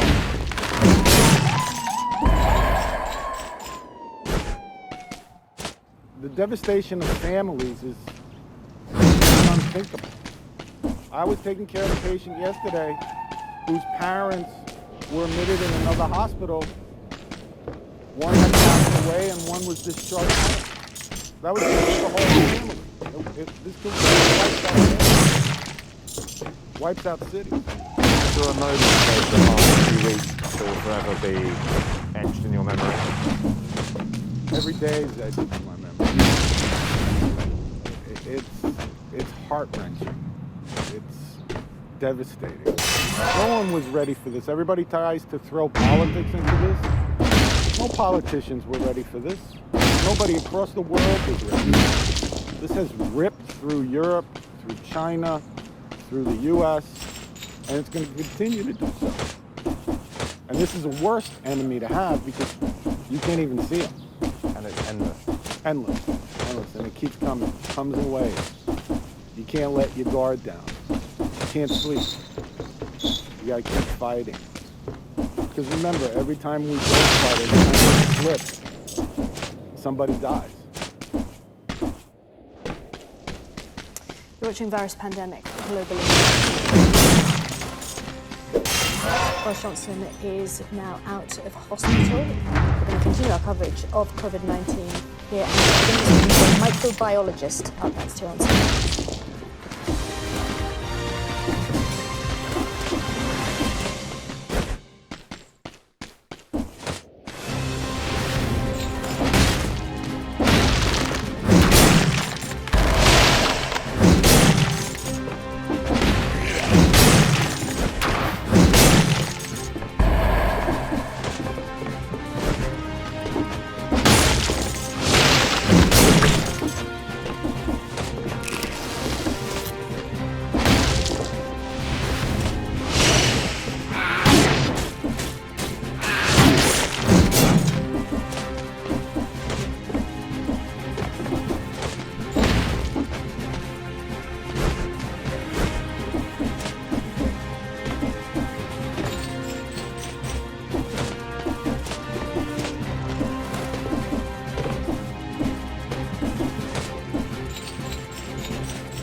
We've got some breaking news out of Ireland, and that is from the National Public Health Emergency Team there. They've just said that the number of people who have died in Ireland has now risen to 334 after a further 14 deaths were reported on Sunday. So Ireland saying that 334 people have died there since contracting COVID-19. 14 deaths reported on Sunday. Now, earlier today, the Prime Minister was released from hospital. Mr. Johnson said he wouldn't immediately return to work as he continues to recover from COVID-19. In a message to the public, he thanked those practising social distancing. Well, what steps should Mr. Johnson be taking now, though? Let's speak to microbiologist Dr. Simon Clarke. Joins me now. He's always with us. Dr. Simon, thank you. Happy Easter to you. You too. Let's focus on social distancing. A somber day, an extremely somber day. The number of people has now gone to 10,612 who have died after contracting COVID-19. How important is it now that we continue this social distancing? Well, the 10,000 threshold that's been breached today, we knew that was going to happen. We were only a whisper away from it yesterday, so it was kind of inevitable that it was going to happen today. So it's really important that people carry on doing what they're doing, because it appears, although it is early days, that we are in, or we're at the beginning of, the plateau phase. And we need to maintain that. We need to stop the numbers from starting to accelerate. We need to maintain the plateau. So maintain the plateau. Sooner or later, the numbers will start. It will only happen if people stay at home, practice social distancing, and the hygiene procedures that have been applied. To us, that's instead of having to peak, you're pushing that curve down and making it a plateau, right? Yeah, exactly. So it won't instantly go up, stay for a few days and go down, but that plateau will be lower than that peak. So you need to do more than that plateau out to the peak. But that peak is really well with the health service. Okay, have we seen that plateau happening elsewhere? We have this, we've seen in Italy a plateauing, and I think we're there. It's difficult to tell the Chinese data because there are such things. But I think that Italy particularly is now down that trajectory, and Spain probably too. How many days do you have to really look at it? Because you obviously can't just look at 1 or 2 days. How many days do you think say, yeah, this is a plateau? So if you start to plateau within the last day, you don't really know until the middle of but expect the plateau to last for a week or 2 weeks. It won't be going down anytime soon. And then when we go into the downward trajectory, the speed and rate at which we case numbers decrease will depend entirely again on people observing social distancing, things like that. Okay, let's talk about the Prime Minister. Just left hospital. We had that message from him, a very emotional message. But someone who is in his situation, what happens next? Do you then go to your house and then you continue to self-isolate? When can you come out to the public? When can you be close to people? It's impossible to say on that. It depends whether his doctors think he is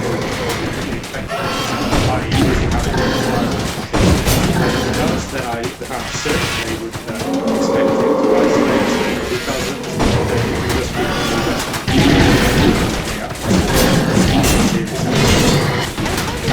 if someone has any more virus, you just do more testing or swabbing. So it goes from having the virus in your body to having antibodies in your body?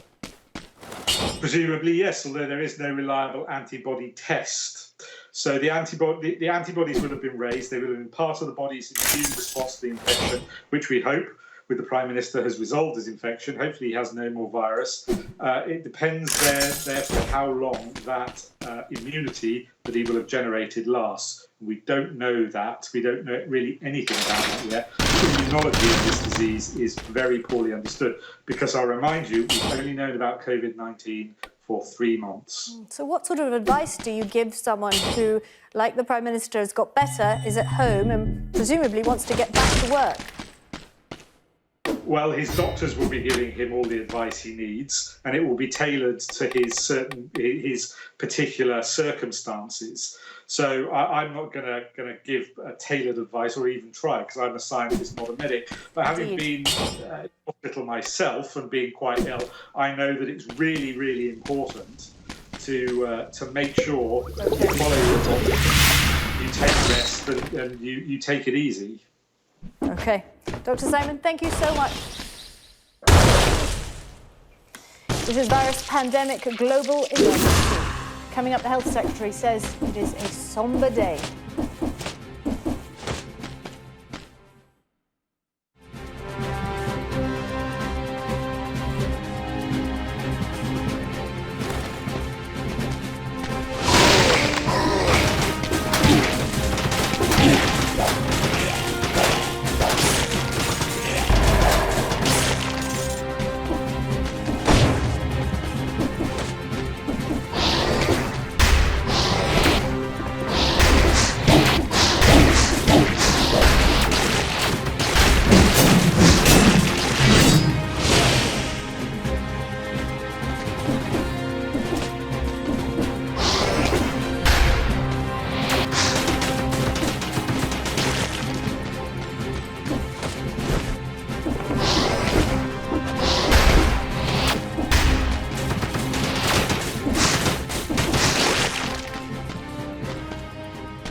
Crisis for a century. Wherever we are, however best we can, we're trying our utmost to keep on bringing you the very latest news. France 24 is on the ground, reporting from the field in English, French, Arabic, and Keep watching. France24.com. France 24. Our mission is to inform you. Liberté, égalité, actualité.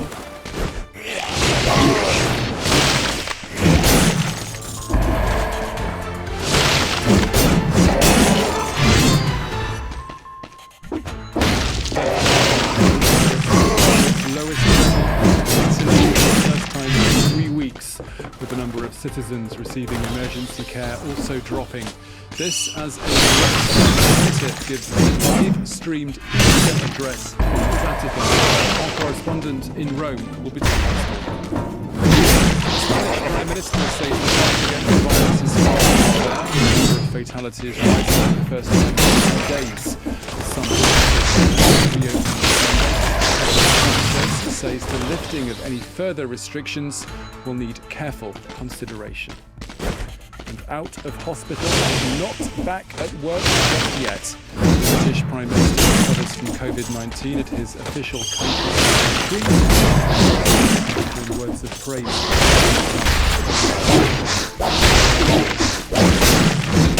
Hello, welcome back to France 2023. There's a speck of light at the end of the tunnel in Italy this Easter. The Civil Protection Agency has announced that 431 people have died from the coronavirus there in the previous 24 hours. That's the lowest daily death toll since March the 19th and compares to 619 fatalities the day before. The number of new confirmed infections has also slowed. Those figures have been published just hours after Pope Francis to give a rather lonely Easter address to his flock, many of whom remain under lockdown. This was part of his call for global solidarity. In the light of the current circumstances, may international sanctions be relaxed. These make it difficult for countries to provide adequate support to their citizens. May all nations be put in a position to meet the greatest needs of the moment through the reduction, if not the forgiveness, of the debt burdening the balance sheets of nations.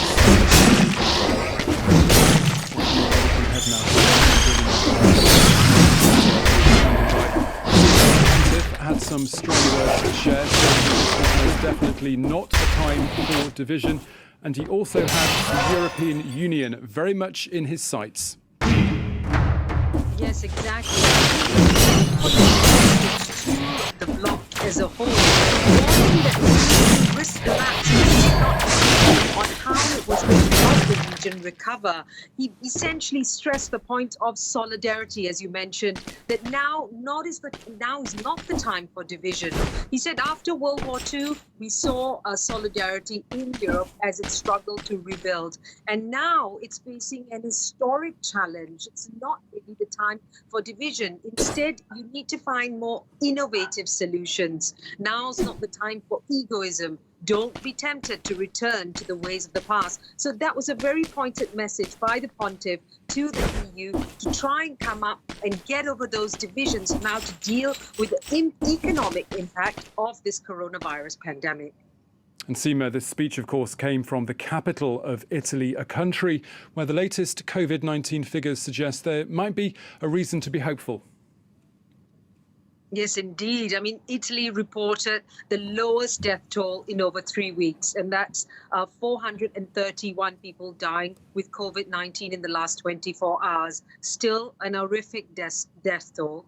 But that said, it's a drop from the death toll the day before, where it was 619. So definitely something to think positively about. At the same time, I think the key factor that the authorities are looking at is that we've seen the 9th consecutive day of a drop in the number of ICU intensive care unit admissions, as well as hospital admissions. And of course, that's significant because it eases up the pressure on the healthcare system, on the doctors and the nurses working in the hospitals to help these patients. And so if you have fewer of them coming in, they can deal with it better. So all in all, we are looking at encouraging figures, but the authorities are saying this is simply because those lockdown measures have worked. And in order to make sure that those numbers keep going down, they need to continue. We know in Italy the lockdown is set to continue till May 3rd. Okay, Seema Gupta, our correspondent in Rome, thank you very much. Well, the Pope wasn't the only person taking to the mic this Easter. The Spanish Prime Minister has told the nation that the country is far from victory in its fight against the coronavirus. Pedro Sanchez says that Spaniards might be keen to go back out on the streets, but the desire is even greater to win this war and prevent a relapse. The death toll has risen there for the first time in 3 days, with a further 619 fatalities confirmed overnight. But the number of fresh infections has climbed by just 2.6% compared to an average of 12% at the end of March. This next report looks at how the army is pulling out all its stops to help battle this pandemic. As residents across Spain remain indoors for the 5th consecutive week, an unusual sight in the country's streets. For several days, members of the Spanish army have joined the fight against COVID-19. The army has been deployed en masse to the country's hospitals, public squares, and transport facilities as part of a disinfection campaign to eradicate the coronavirus. Military personnel have also brought in drones, usually used in surveillance operations, to broadcast warnings to residents. Al Estado de Alarma Nacional. And in an effort to protect the most vulnerable members of society, orders have also been sent to care homes to ensure health regulations are properly carried out. La UME ha estado en 2 ocasiones aquí, una en el comienzo de cuando empezó la primera semana y hace 3 días a ver cómo seguíamos la pandemia por última vez. Y bueno, la verdad, esto les recuerda, nos ha felicitado por el control que lleva la presidencia. Under new guidelines, some industries like construction and manufacturing will be allowed to resume operations beginning on Monday. Companies returning to business must provide protective equipment and make sure employees are at least 2 meters apart. Next, the British Health Minister has come out and said that with each passing day, ground is being won in the fight against the virus in the UK. Matt Hancock says the National Health Service has not been overwhelmed and that social distancing rules are making a crucial difference. His comments came as the Prime Minister there was discharged from St Thomas's Hospital in London, where he'd spent 3 nights in intensive care after contracting the virus. Boris Johnson has given a video address in which he said things could have gone either way. He's also praised the doctors and nurses who took care of him. After a week in which the NHS has saved my life, no question. It's hard to find words to express my debt. It's still not exactly clear when he'll be returning to work in Westminster as he continues his recovery at his country home Chequers in Buckinghamshire, to the north of London. His departure from that hospital comes as the death toll across the UK passed the 10,000 mark this Sunday. Chris Moore has sent this update. Visibly tired, relieved and grateful, Boris Johnson posting that video message after being discharged from St Thomas's Hospital in London in the week which saw him fighting for his life. That message, not a eulogy really to the country's National Health Service. He singled out 2 nurses, one from Portugal and one from New Zealand, for helping him during his fight. Not insignificant given Johnson's past as a prominent Brexiteer, given ongoing criticism from Labour and other sources as to the effects of a decade of austerity on the country's health service.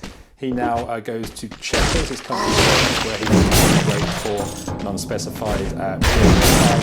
This afternoon, which Kingdom passed a couple of grim milestones, recording 10,000 deaths in hospitals alone. That's excluding those in the community and in old people's homes, for example.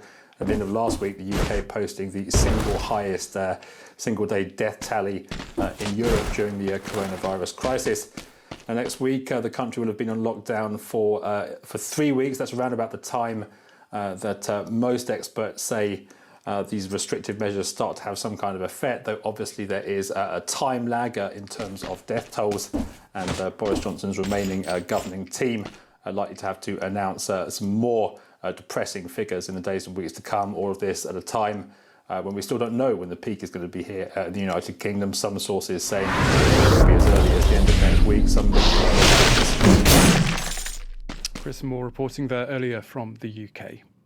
Now, French health officials say the death toll here now stands at 14,393. That's up from over 13,800 on Saturday. The number of people in intensive care units has dropped slightly, while the number of confirmed infections stands at almost 95,500. The French army, meanwhile, has been drafted in to carry out a rather unusual mission this Sunday. The nuclear aircraft carrier, the Charles de Gaulle, has docked in the southern port of Toulon because some 50 Marines on board have tested positive for COVID-19. All 1,700 crew on board will be now taken carefully ashore and tested before being placed in sanitary isolation for the next 2 weeks in contact with their family members. Now, the foreign minister in Berlin says that COVID-19 will dominate the EU's agenda when Germany takes over the rotating council presidency a little later this year. Heiko Maas says his government will make this a, quote, Corona presidency when it assumes that chair on July the 1st. Germany has already decided to increase screening tests among those who don't currently show any symptoms, with the aim of whittling down the number of people who can't transmit this deadly virus. The tests are carried out at home. Here in Munich, 4,500 people are chosen at random to participate in a study on an unprecedented scale. No sampling in the nose or mouth. Rather, a blood test is conducted here to detect the presence of COVID-19 antibodies. Those who are tested haven't shown any clear symptoms, but they may have been infected with the virus without realizing it. The blood tests should reveal more. Weil man A helfen kann, B ein bisschen eine Abwechslung hat von diesem ganzen Wahnsinn, der momentan auch passiert, und C hoffentlich eine Lösung findet, wie wir das schnell beheben können. The objective of these tests, to find out who has antibodies that can no longer transmit the disease. And once the results are in, some experts predict that they could function as social passports in getting out of confinement. Natürlich kann man bestimmte Personen, wenn sie denn einen Antikörpertiter haben, kann man sich zum Beispiel überlegen, dass sie vielleicht für bestimmte Arbeiten wieder eingesetzt werden oder eher eingesetzt werden als andere. Several blood testing methods are being developed, not all of which are yet reliable, but many health centers are already well equipped. This clinic has just received a machine that can process 100 vials of blood per hour and is set to be operational in a few days. Wird natürlich diesen Test jetzt zunächst mal auch dem Personal anbieten, was gerade in den Infektionsbereichen arbeitet, um zu sehen, wer hat denn vielleicht eine solche Infektion auch schon durchgemacht, wer hat eine Immunantwort. In the next stage, employees in supermarkets and nursing homes will be tested.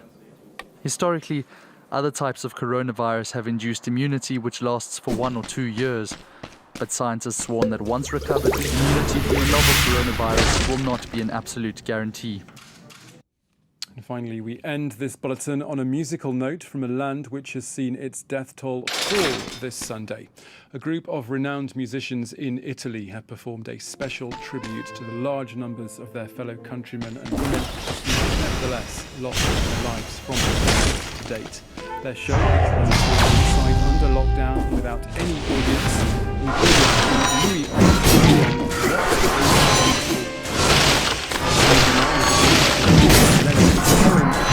Hallelujah this Easter time. Do stay with us here on 24. Our coverage continues.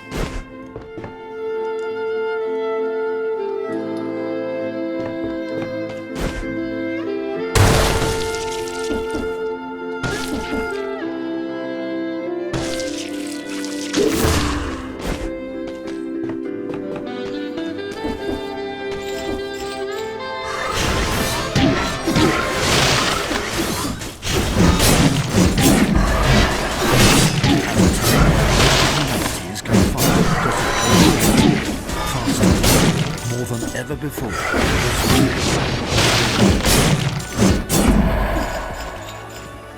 Liberté, égalité, actualité.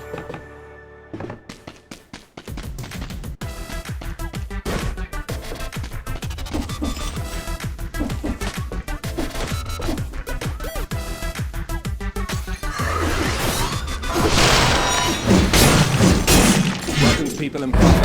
I'm Stephen. My guest today has lent his expertise to campaigns of both Bernie Sanders and Elizabeth Warren in the Democratic primary in the United States, helping them to craft their propositions for a wealth tax. Gabriel Zucman is Professor of Economics at the University of California at Berkeley. Thank you very much for being with us. Thanks for having me. Your book, The Triumph of Injustice, How the Rich Dodge Taxes and How to Make Them Pay, chronicles the rise and inequality of the American taxation system, but also lays out a plan for how to tackle that with a wealth tax. You're back home in France of the book in French. One of the things that struck me reading this is how the American taxation system used to be very progressive, but has become more For a long time, the US had the most progressive tax system in the world. Marginal tax rates for the highest earners were 80% average from 1930 to 80. State tax rates 80% as well. Corporate income tax rates of 50%. To realize how far the US has been in terms of tax progressivity, it's important to remember the famous speech by FDR in Congress in 1942, where he goes to Congress and he says, look, I think that no American should have an income after paying taxes of more than $25,000. Therefore, I propose to create a new top marginal income tax rate of 100% above $25,000, which is the equivalent of $1 million today. And people in Congress debate a little bit, but they agree on 1950, and we look forward to all of that changed with the Reagan, in 1986, the top marginal tax rate was cut to 28%, which at the time was the lowest rate among and successive administration has and so that's where we are. And now we're in a situation where top earners pay a lower tax rate on average than people on lower. When you take into account all taxes today,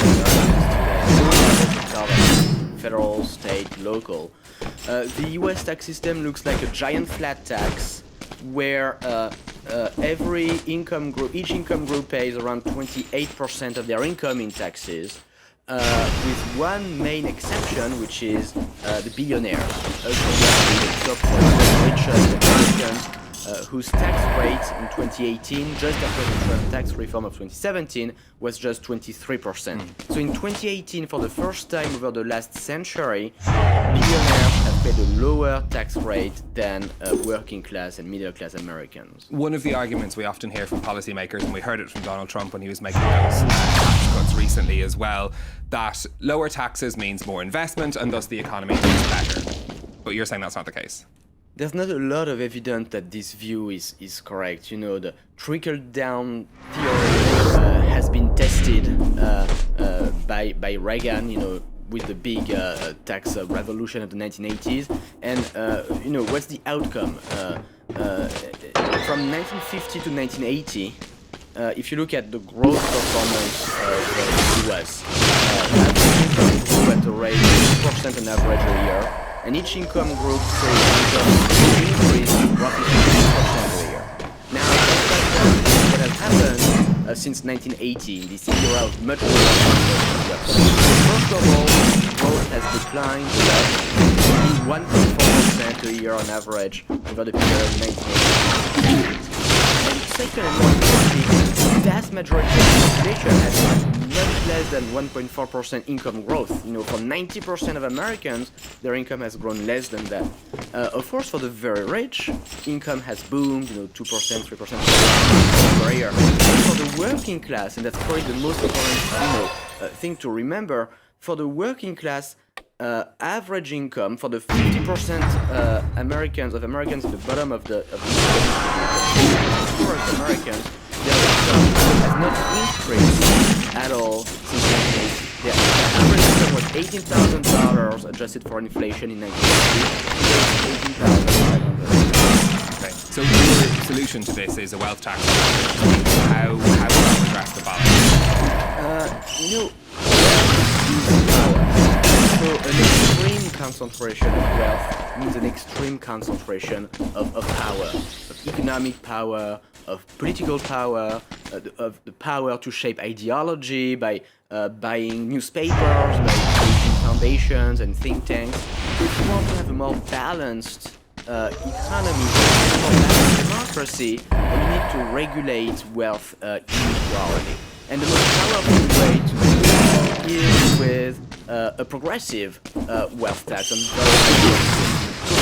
Bernie Sanders proposes to introduce a wealth tax on net worth above $32 million. So if your net worth is $32 million, you pay zero, and you start paying if you have more than that. With rates that go as high as 8%. Above $10 billion. In the long run, it would significantly reduce the concentration of wealth and so the concentration of power in a country. And then you were working on this proposal. How did that come about? Yes, with my colleague we helped Bernie Sanders and the design the proposal. Basically, we've done studies over the years about the evolution of wealth in the US, and so we have the data about how much wealth really is at the top of the distribution, so we could simulate the revenue implications of various proposals, and we gave advice on the rates and how we for economists to say education should be these for the public to decide through democratic deliberation of those. What economists do is helping make taxes work. There's a popular political demand for more progressive taxation. How do we curb tax avoidance, tax evasion? How do we limit tax competition? How do we make progressive taxation work in the 21st century? When you look at the two proposals, they're not identical.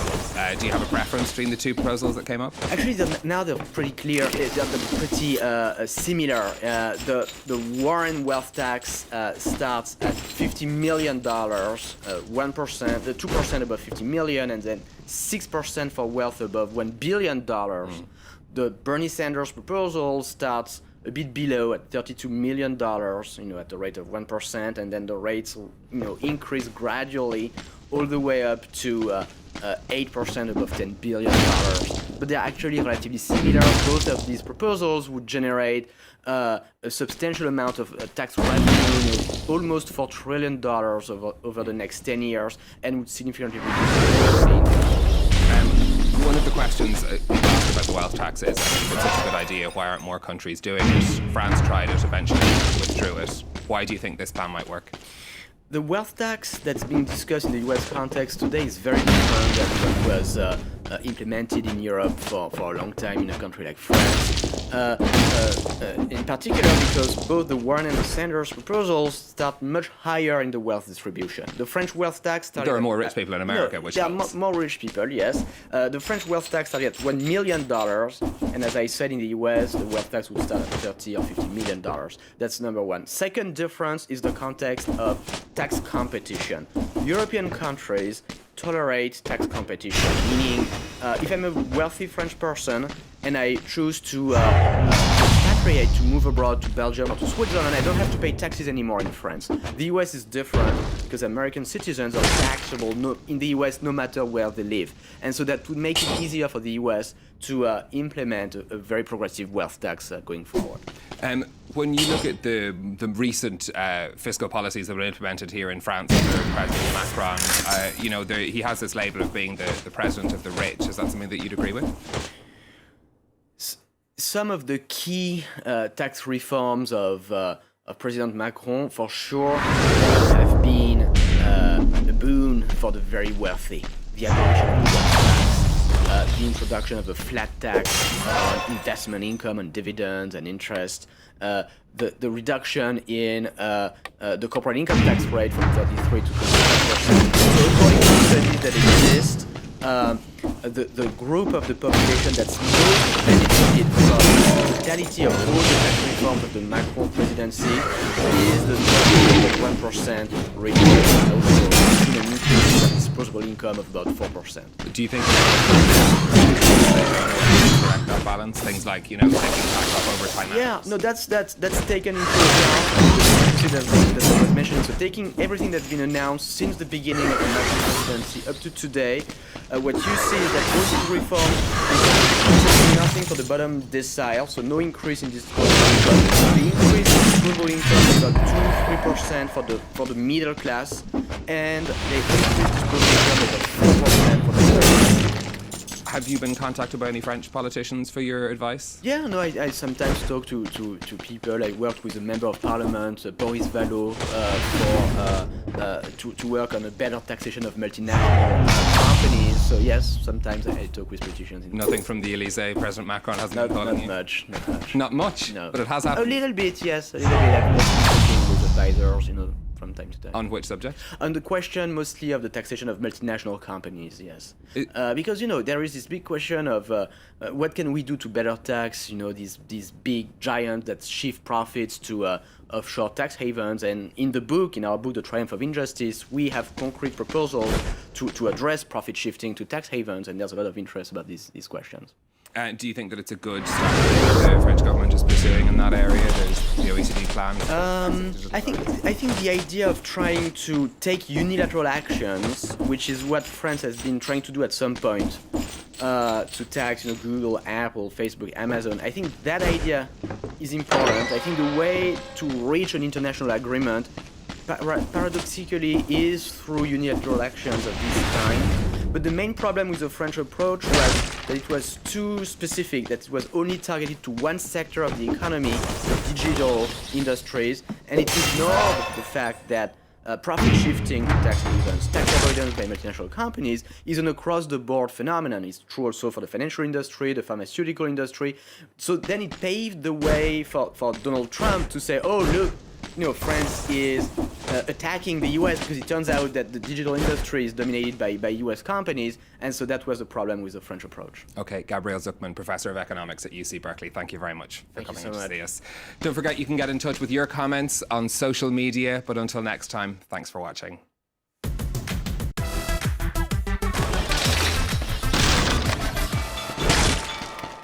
Hello, I'm Christian Louboutin on France 24, and I'm sitting here in the middle of my exhibition called L'Exhibitionniste in Paris at the Palais de la Porte Dorée.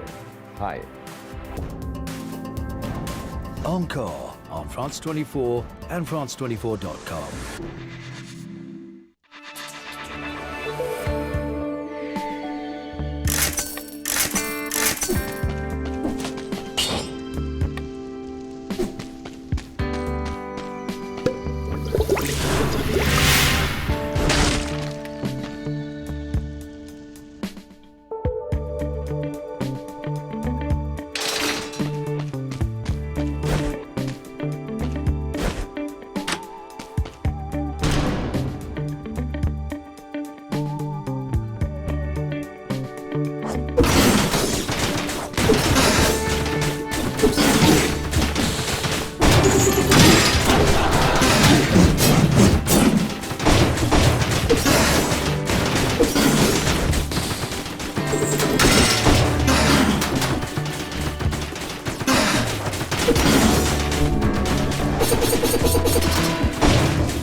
death toll from the coronavirus falls to its lowest level in Italy for the first time in 3 weeks, with the number of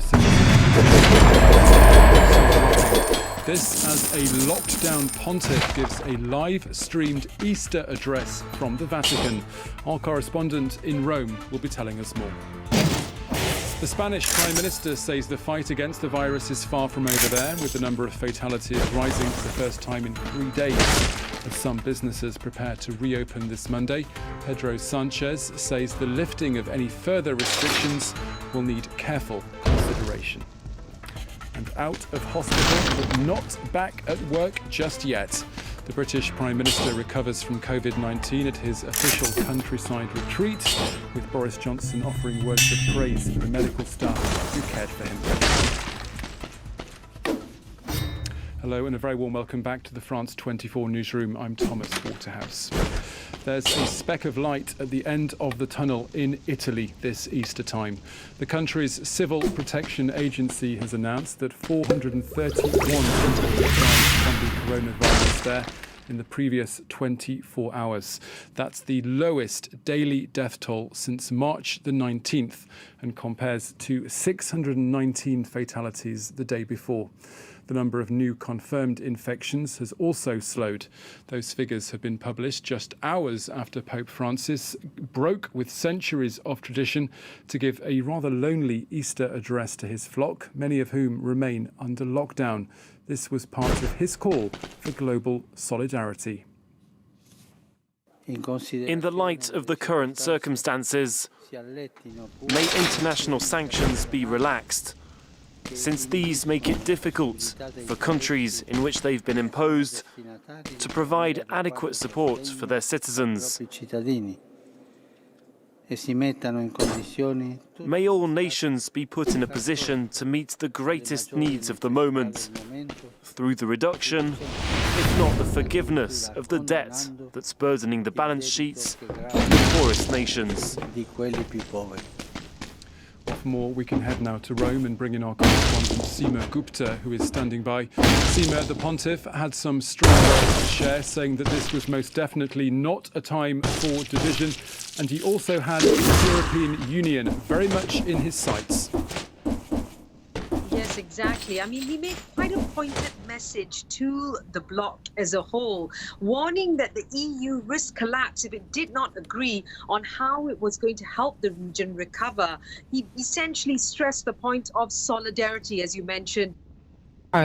Where he had been hospitalized for 9 months following a stroke attack. The two-time Prime Minister first served from 1994 to 1996 and again from 2005 to 2006 under former President Gnassingbé Nyadema. He also served in Nyadema's government as Minister of Finance from 1973 to 1976 and as Minister of Foreign Affairs from 1976 to 1978. He was later elected as the Secretary General of the Organization of African Unity at a summit in Khartoum on July 18th to 22nd, 1978. In 2009, he publicly announced his retirement from the Togolese political scene. Tributes continue to pour in across the world, celebrating a man of dignity and integrity.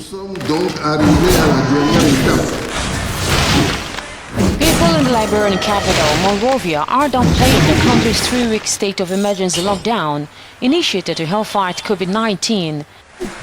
While the government is keen to beat down the spread, misinformation is taking the better side of it. Well, there is not a lockdown, but I don't know the need.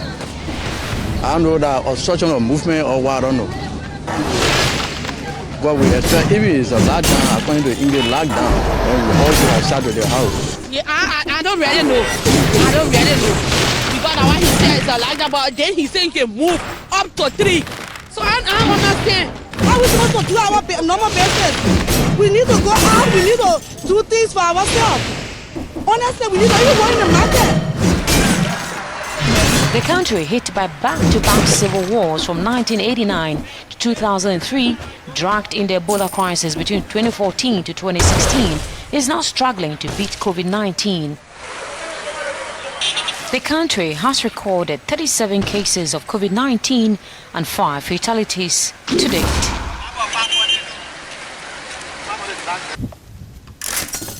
Chadian soldiers deployed outside the country are packing their bags. President Idriss Déby on Friday announced the end of the presence of Chadian soldiers around Lake Chad. They were not only fighting against the jihadists, but also in the Sahel, where they supported the Barkhane force. The announcement comes after N'Djamena said he had killed 1,000 jihadists and lost 52 men in the operation against Boko Haram on Wednesday. Soldiers died for Lake Chad and for the Sahel, Idriss Déby said, who in the aftermath denounced the inaction of his partners in the fight against jihadists in the region. For many, Chad certainly wants to focus first payment cycle of the new year, then that has a catastrophic effect not only on those individual lives but also on the whole business, the whole community. Because if all of that money fails to flow, that would have a big impact. Graham Bond was a Y2K project manager in the transport industry, but began warning in June last year that a mountain was being made out of a Millennium Bug molehill. And where all the hype got unleashed was in things like embedded systems, little microcomputers that control all sorts of devices such as lifts, signalling equipment on railways, interlock equipment on railways, communications equipment, that sort of thing.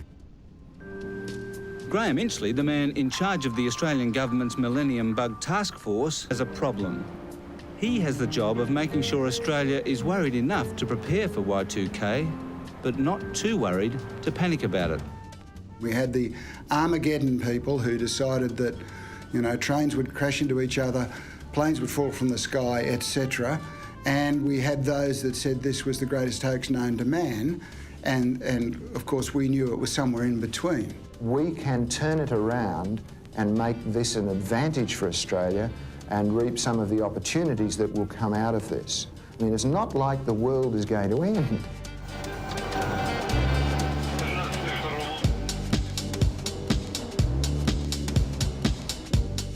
All up, governments and businesses around the world spent $500 billion trying to fix the Y2K problem. Here in Australia alone, we spent $12 billion.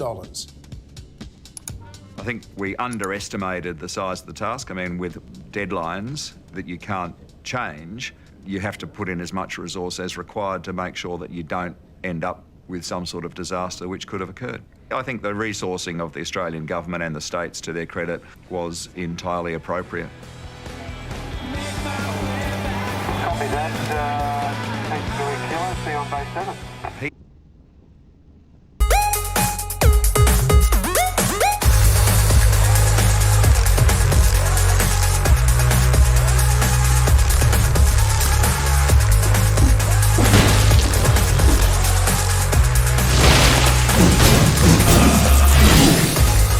Now this really is brilliantly insane. A farmer in China paid tribute to health workers by organizing thousands of chickens into special patterns and messages of support for doctors. Apparently, it took 4 hours, 4,000 chickens, and around 100 kilograms of chicken feed, which was then scattered to encourage the chickens into position.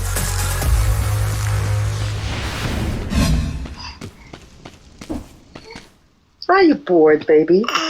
Am I boring you? Am I boring you? Oh!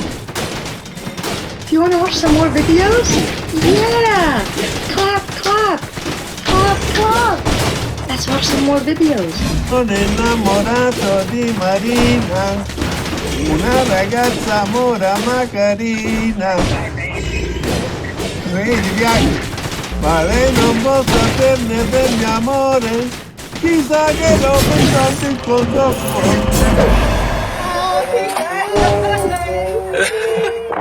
And here's another cute one. I got this from a classmate. He's in the UK and it's his birthday, but because no one can actually visit, his family does the next best thing. Thank you, guys. Drop it on the floor and I'll pick it up. Thank you. I love the surprise. Anyone will think it's Halloween. And if you thought missing a birthday party was sad, imagine having to miss your own wedding. Yep, this couple in Argentina refused to postpone their nuptials though, so they did it online instead. Muy buenas tardes a todos los que andan por ahí. Hola Moscú, somos Diego y Sofía.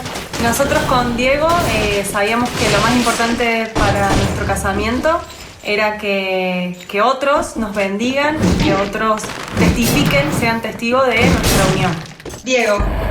No fue idea nuestra, sino que también fue idea de un grupo de amigos de parte de la comunidad. Algunos piensan que estamos todos muy locos, pero fue muy lindo cómo la gente y los invitados se sumaron a esta boda, se vistieron para ir a la boda. O sea que no somos solamente nosotros los locos, sino que también ellos también están acompañándonos en esta locura. Quizás el momento para el beso, no sé. ¡El día de la espera!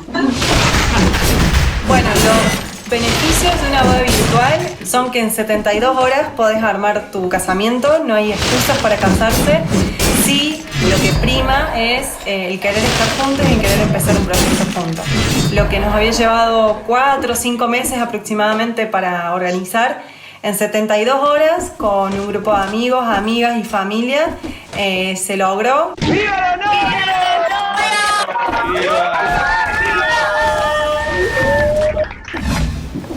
Oh, shade, cold. Bless you. Bless you, little one. It must really suck to be single right now, yeah? When you're all by yourself, isolated, have no one to Netflix and chill with. Yes, condom sales are going through the roof in places like India. Let's have a look. There may be a worldwide condom shortage as factories are forced to shut down during the coronavirus pandemic. But after all that isolation and all that good time, come the divorces because people can't take it. So over 300 people went and filed for divorce. Some say that yes, it may be caused because the courts were closed, so as soon as they opened, those who wanted to file before filed then. But there are those who say that it was all that quarantine time. I can imagine. Right? Oh. Oh, baby. Hey, you. Clap, clap. Clap, clap. Did you know that the number of divorces is going up in China? Yeah. And the number of... Well, I shouldn't be talking about condoms in front of a child, but he can't understand yet. Right, baby? Right, baby?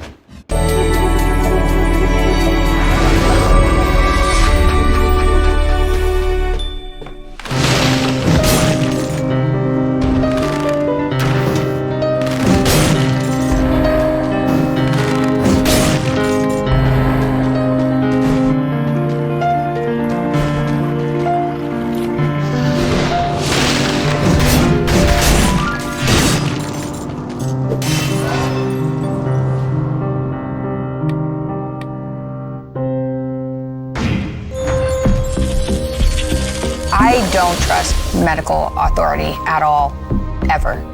And the reason for that is I had this horrible autoimmune disorder growing up, and it turns out it was completely alleviated with very drastic dietary measures. And I went to a number of doctors to discuss what happened to me, and I was basically laughed at. Like, diet has nothing to do with autoimmune disorders. So my suggestion to people who have health issues they can't figure out, if they're going to see a medical professional and they've been going for 10 years and they're still in the same place, they should probably take it upon themselves, start testing things out, testing out diet, testing out exercise, and try and figure out things on their own.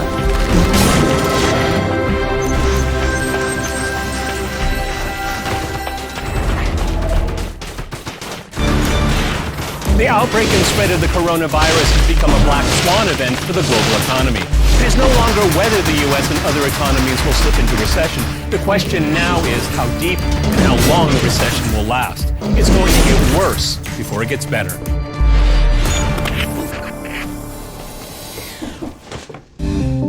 Well, if anyone knows how to handle isolation, it would be an astronaut. So let's hear from one. Personally, I am very concerned about maybe families, maybe big families, or anyway families, especially with children, living in small apartments.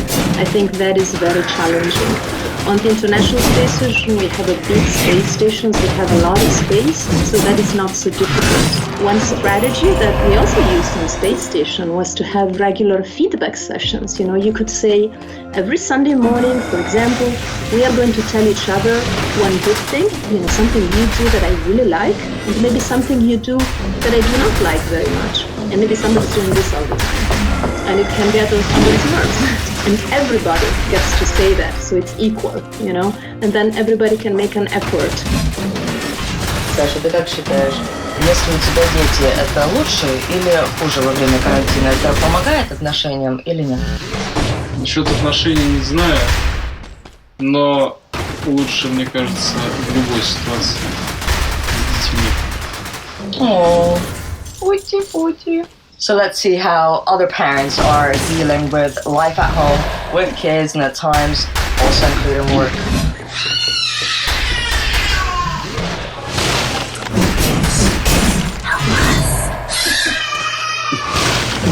We are unstoppable forces coming to save your planet from terrible viruses. Are we ready, guys?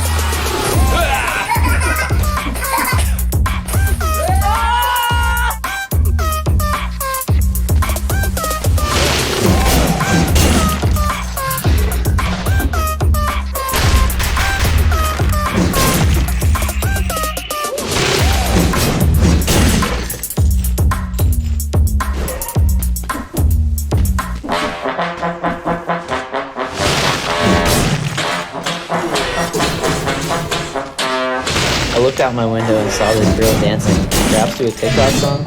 I needed to say hi to her, so I waved out at her. She waved back. I grabbed my tape, pen, drink, and paper.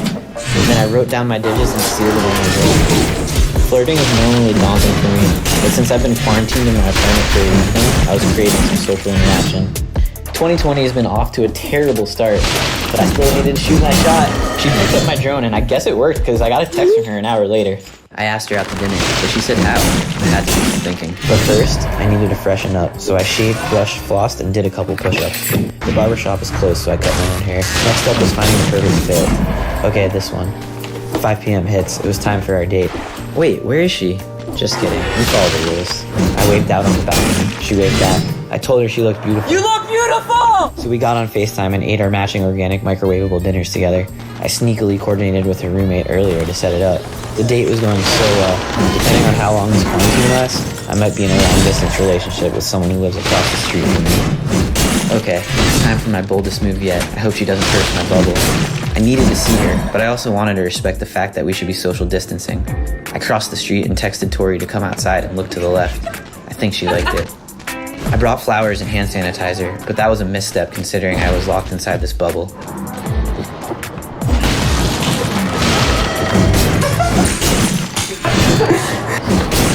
So today started with a little bit of a panic because we woke up and the baby had a fever of 38.3. We called the ambulance. They told us to get some medicine.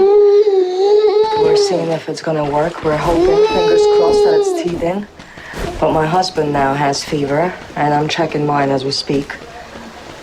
And watching the news, of course, you're not very reassured about what's happening around the world.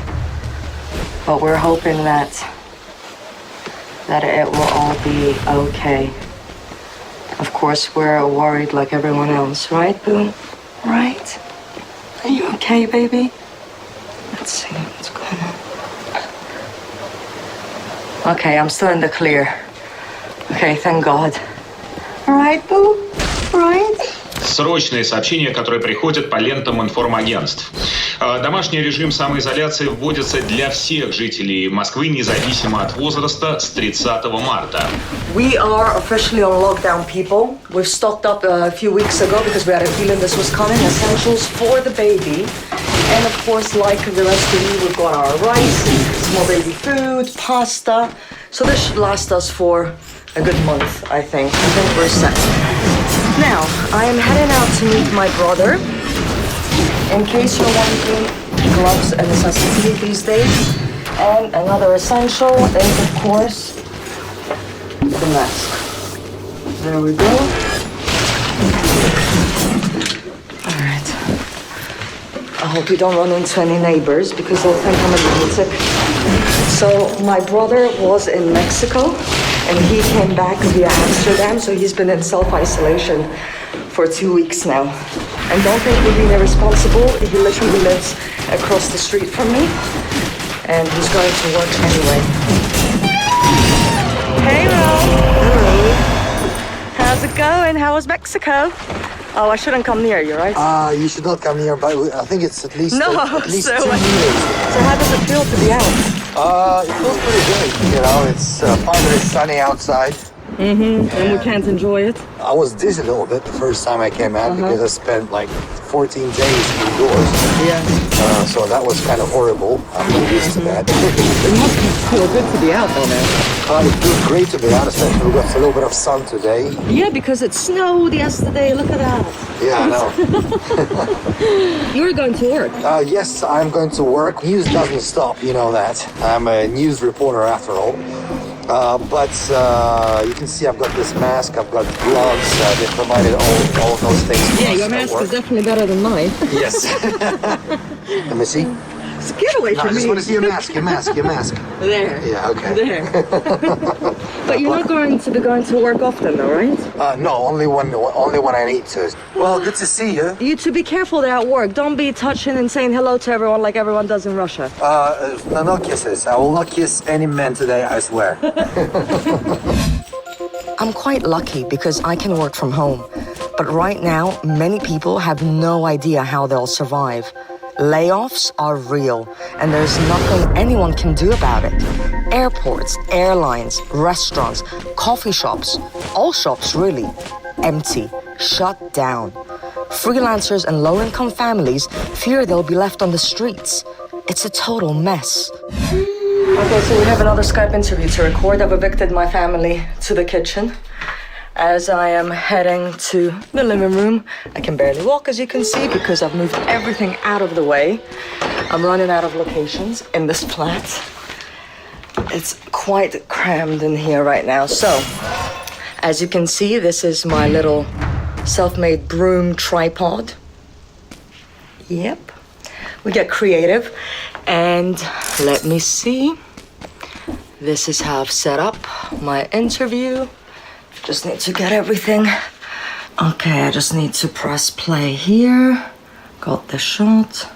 Okay, while I call him, please have a look at a little reminder of who he is and how I know him so that you understand maybe why I'm calling. I met Fad in 2014 when I filmed a series of reports on the financial crisis in Greece. He's a private chef who came up with some out-of-the-box ideas about how to make money during austerity. 2 years later, I caught up with him again to find out if his situation had improved. Sadly, it hadn't. Hey, you. No. I swear, every time I talk to you, it just seems the situation is getting worse and worse and worse. I was thinking about that. We only look up like in disasters. So tell me, what's happening in Greece right now? It's up, man. Like, it's very uncertain. All hotel and food businesses are closed until the end of April, till the 30th of April, which means Easter is gone, which is like 25% of the economy, both internal and tourists. It's crazy for us. Here we write ourselves a paper. You can either send a message or download a form and fill it out, or get a blank piece of white paper. Yeah. And basically give yourself permission to go out. But you can go to the supermarket, or you can walk the dog. Yeah. Or, basic stuff. By the way, there are people, since you mentioned the dogs, there are people pretending to have dogs just so that they can go outside for 10 minutes. Did you see any of those? I'll rent her if anyone's interested. Oh, hello. Hi, that's Fira. Hi, Fira. So let me show you some of the videos. Let's have a look at them now. We'll get back to the conversation.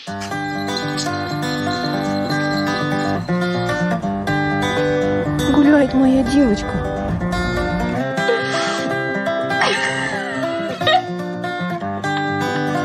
Scusate, Corso Vercelli? People are crazy. I saw a video of that. That was crazy. That was crazy, man. What are you doing right now? Now I'm expecting calls for job cancellations. That's my main, my day-to-day workload. Yeah. And I decided to become a YouTuber. So are you going to be cooking for us online? Yeah, I am. It's a variety channel. It's on YouTube. It's called Fuck TV, FAHK TV, which are my initials. Yeah. I'm starting off with 10 recipes with Corona beer. Oh, nice one, nice one. I mean, I thought it was the obvious thing to start with. Did you check out any online courses? Everyone, because they're bored out of their brains, they're sitting at home trying to learn something or... Look, I'm impressed by the amount of people that I knew for a fact didn't know how to boil an egg. Now they're putting up on Instagram and on Facebook like pictures of pizzas and like homemade pasta and stuff. And Yeah. I'm like, okay. But seriously though, like right now, how are you planning to survive? Income-wise, I don't know. I haven't dared to ponder that. Everyone's trying to be creative these days, either through boredom or they're simply trying to offset losses. Here, for example, is a coronavirus cake from Mexico. In Germany, we have marble cake shaped like rolls of toilet paper. Yummy. And why not have some wine with that cake? Over in Spain, they came up with, wait for it, Corona Vinous. Buy a bottle, get a mask for free. Bargain. Want to buy your wife some flowers? Here in Russia, a florist has replaced flowers with essential lockdown items. That could be a good alternative. Or if you're single, check out what this US strip club is offering. Topless food delivery. Oh yeah. 10 points for creativity there. I have to give it to them. Yes, I am drinking. Yes, I am. Everyone at home has recovered, thank God. But the government has now extended our lockdown until April the 30th. So, we have another month of this. Fun. Well, what I occasionally do now is tune in to listen to our good old friend Stefan. So let's see what he is singing for us tonight.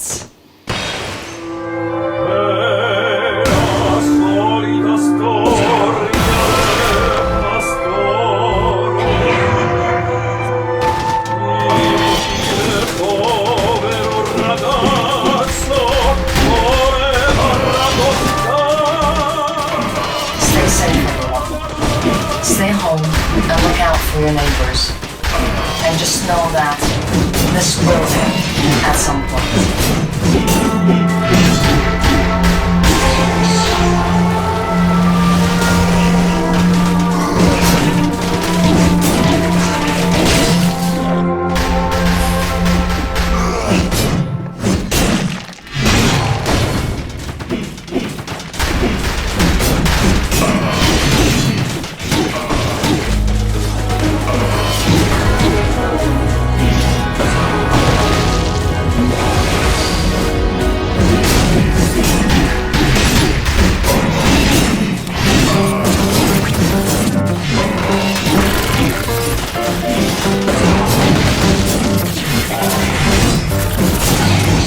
The world is driven by dreamers, shaped by thinkers, and those with vision.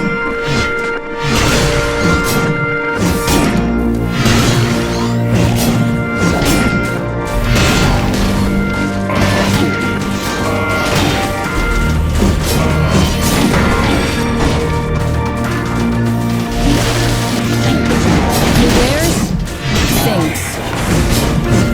We dare to ask.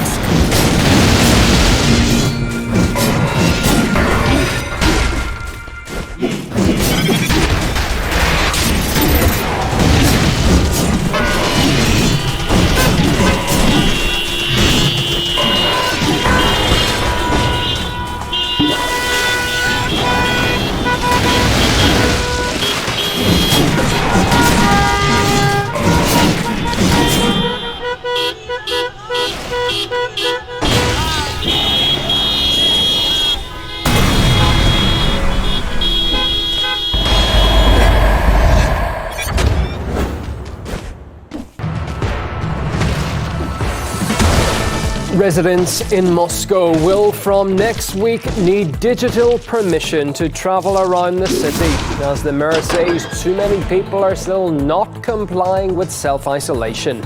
Medical workers have been speaking to RT about efforts to stay on top.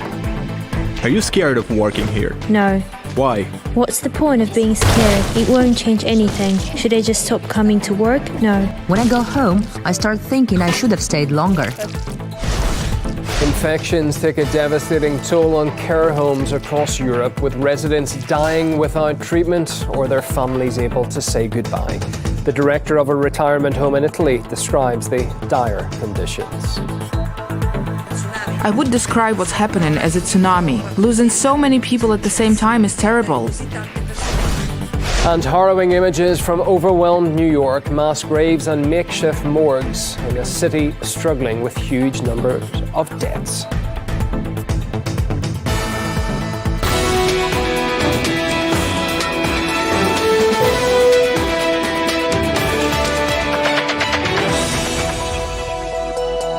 With the top stories from the past 7 days and right up to the moment developments as well. This is The Weekly on RT International. Hello and welcome. I'm Ewan O'Neill. Let's begin with the latest figures on the COVID-19 pandemic. The number of cases around the world continues to rise, with more than 1.8 million people now infected, while more than 113,000 have succumbed to the virus. With billions sitting under lockdown, there is some good news. Over 420,000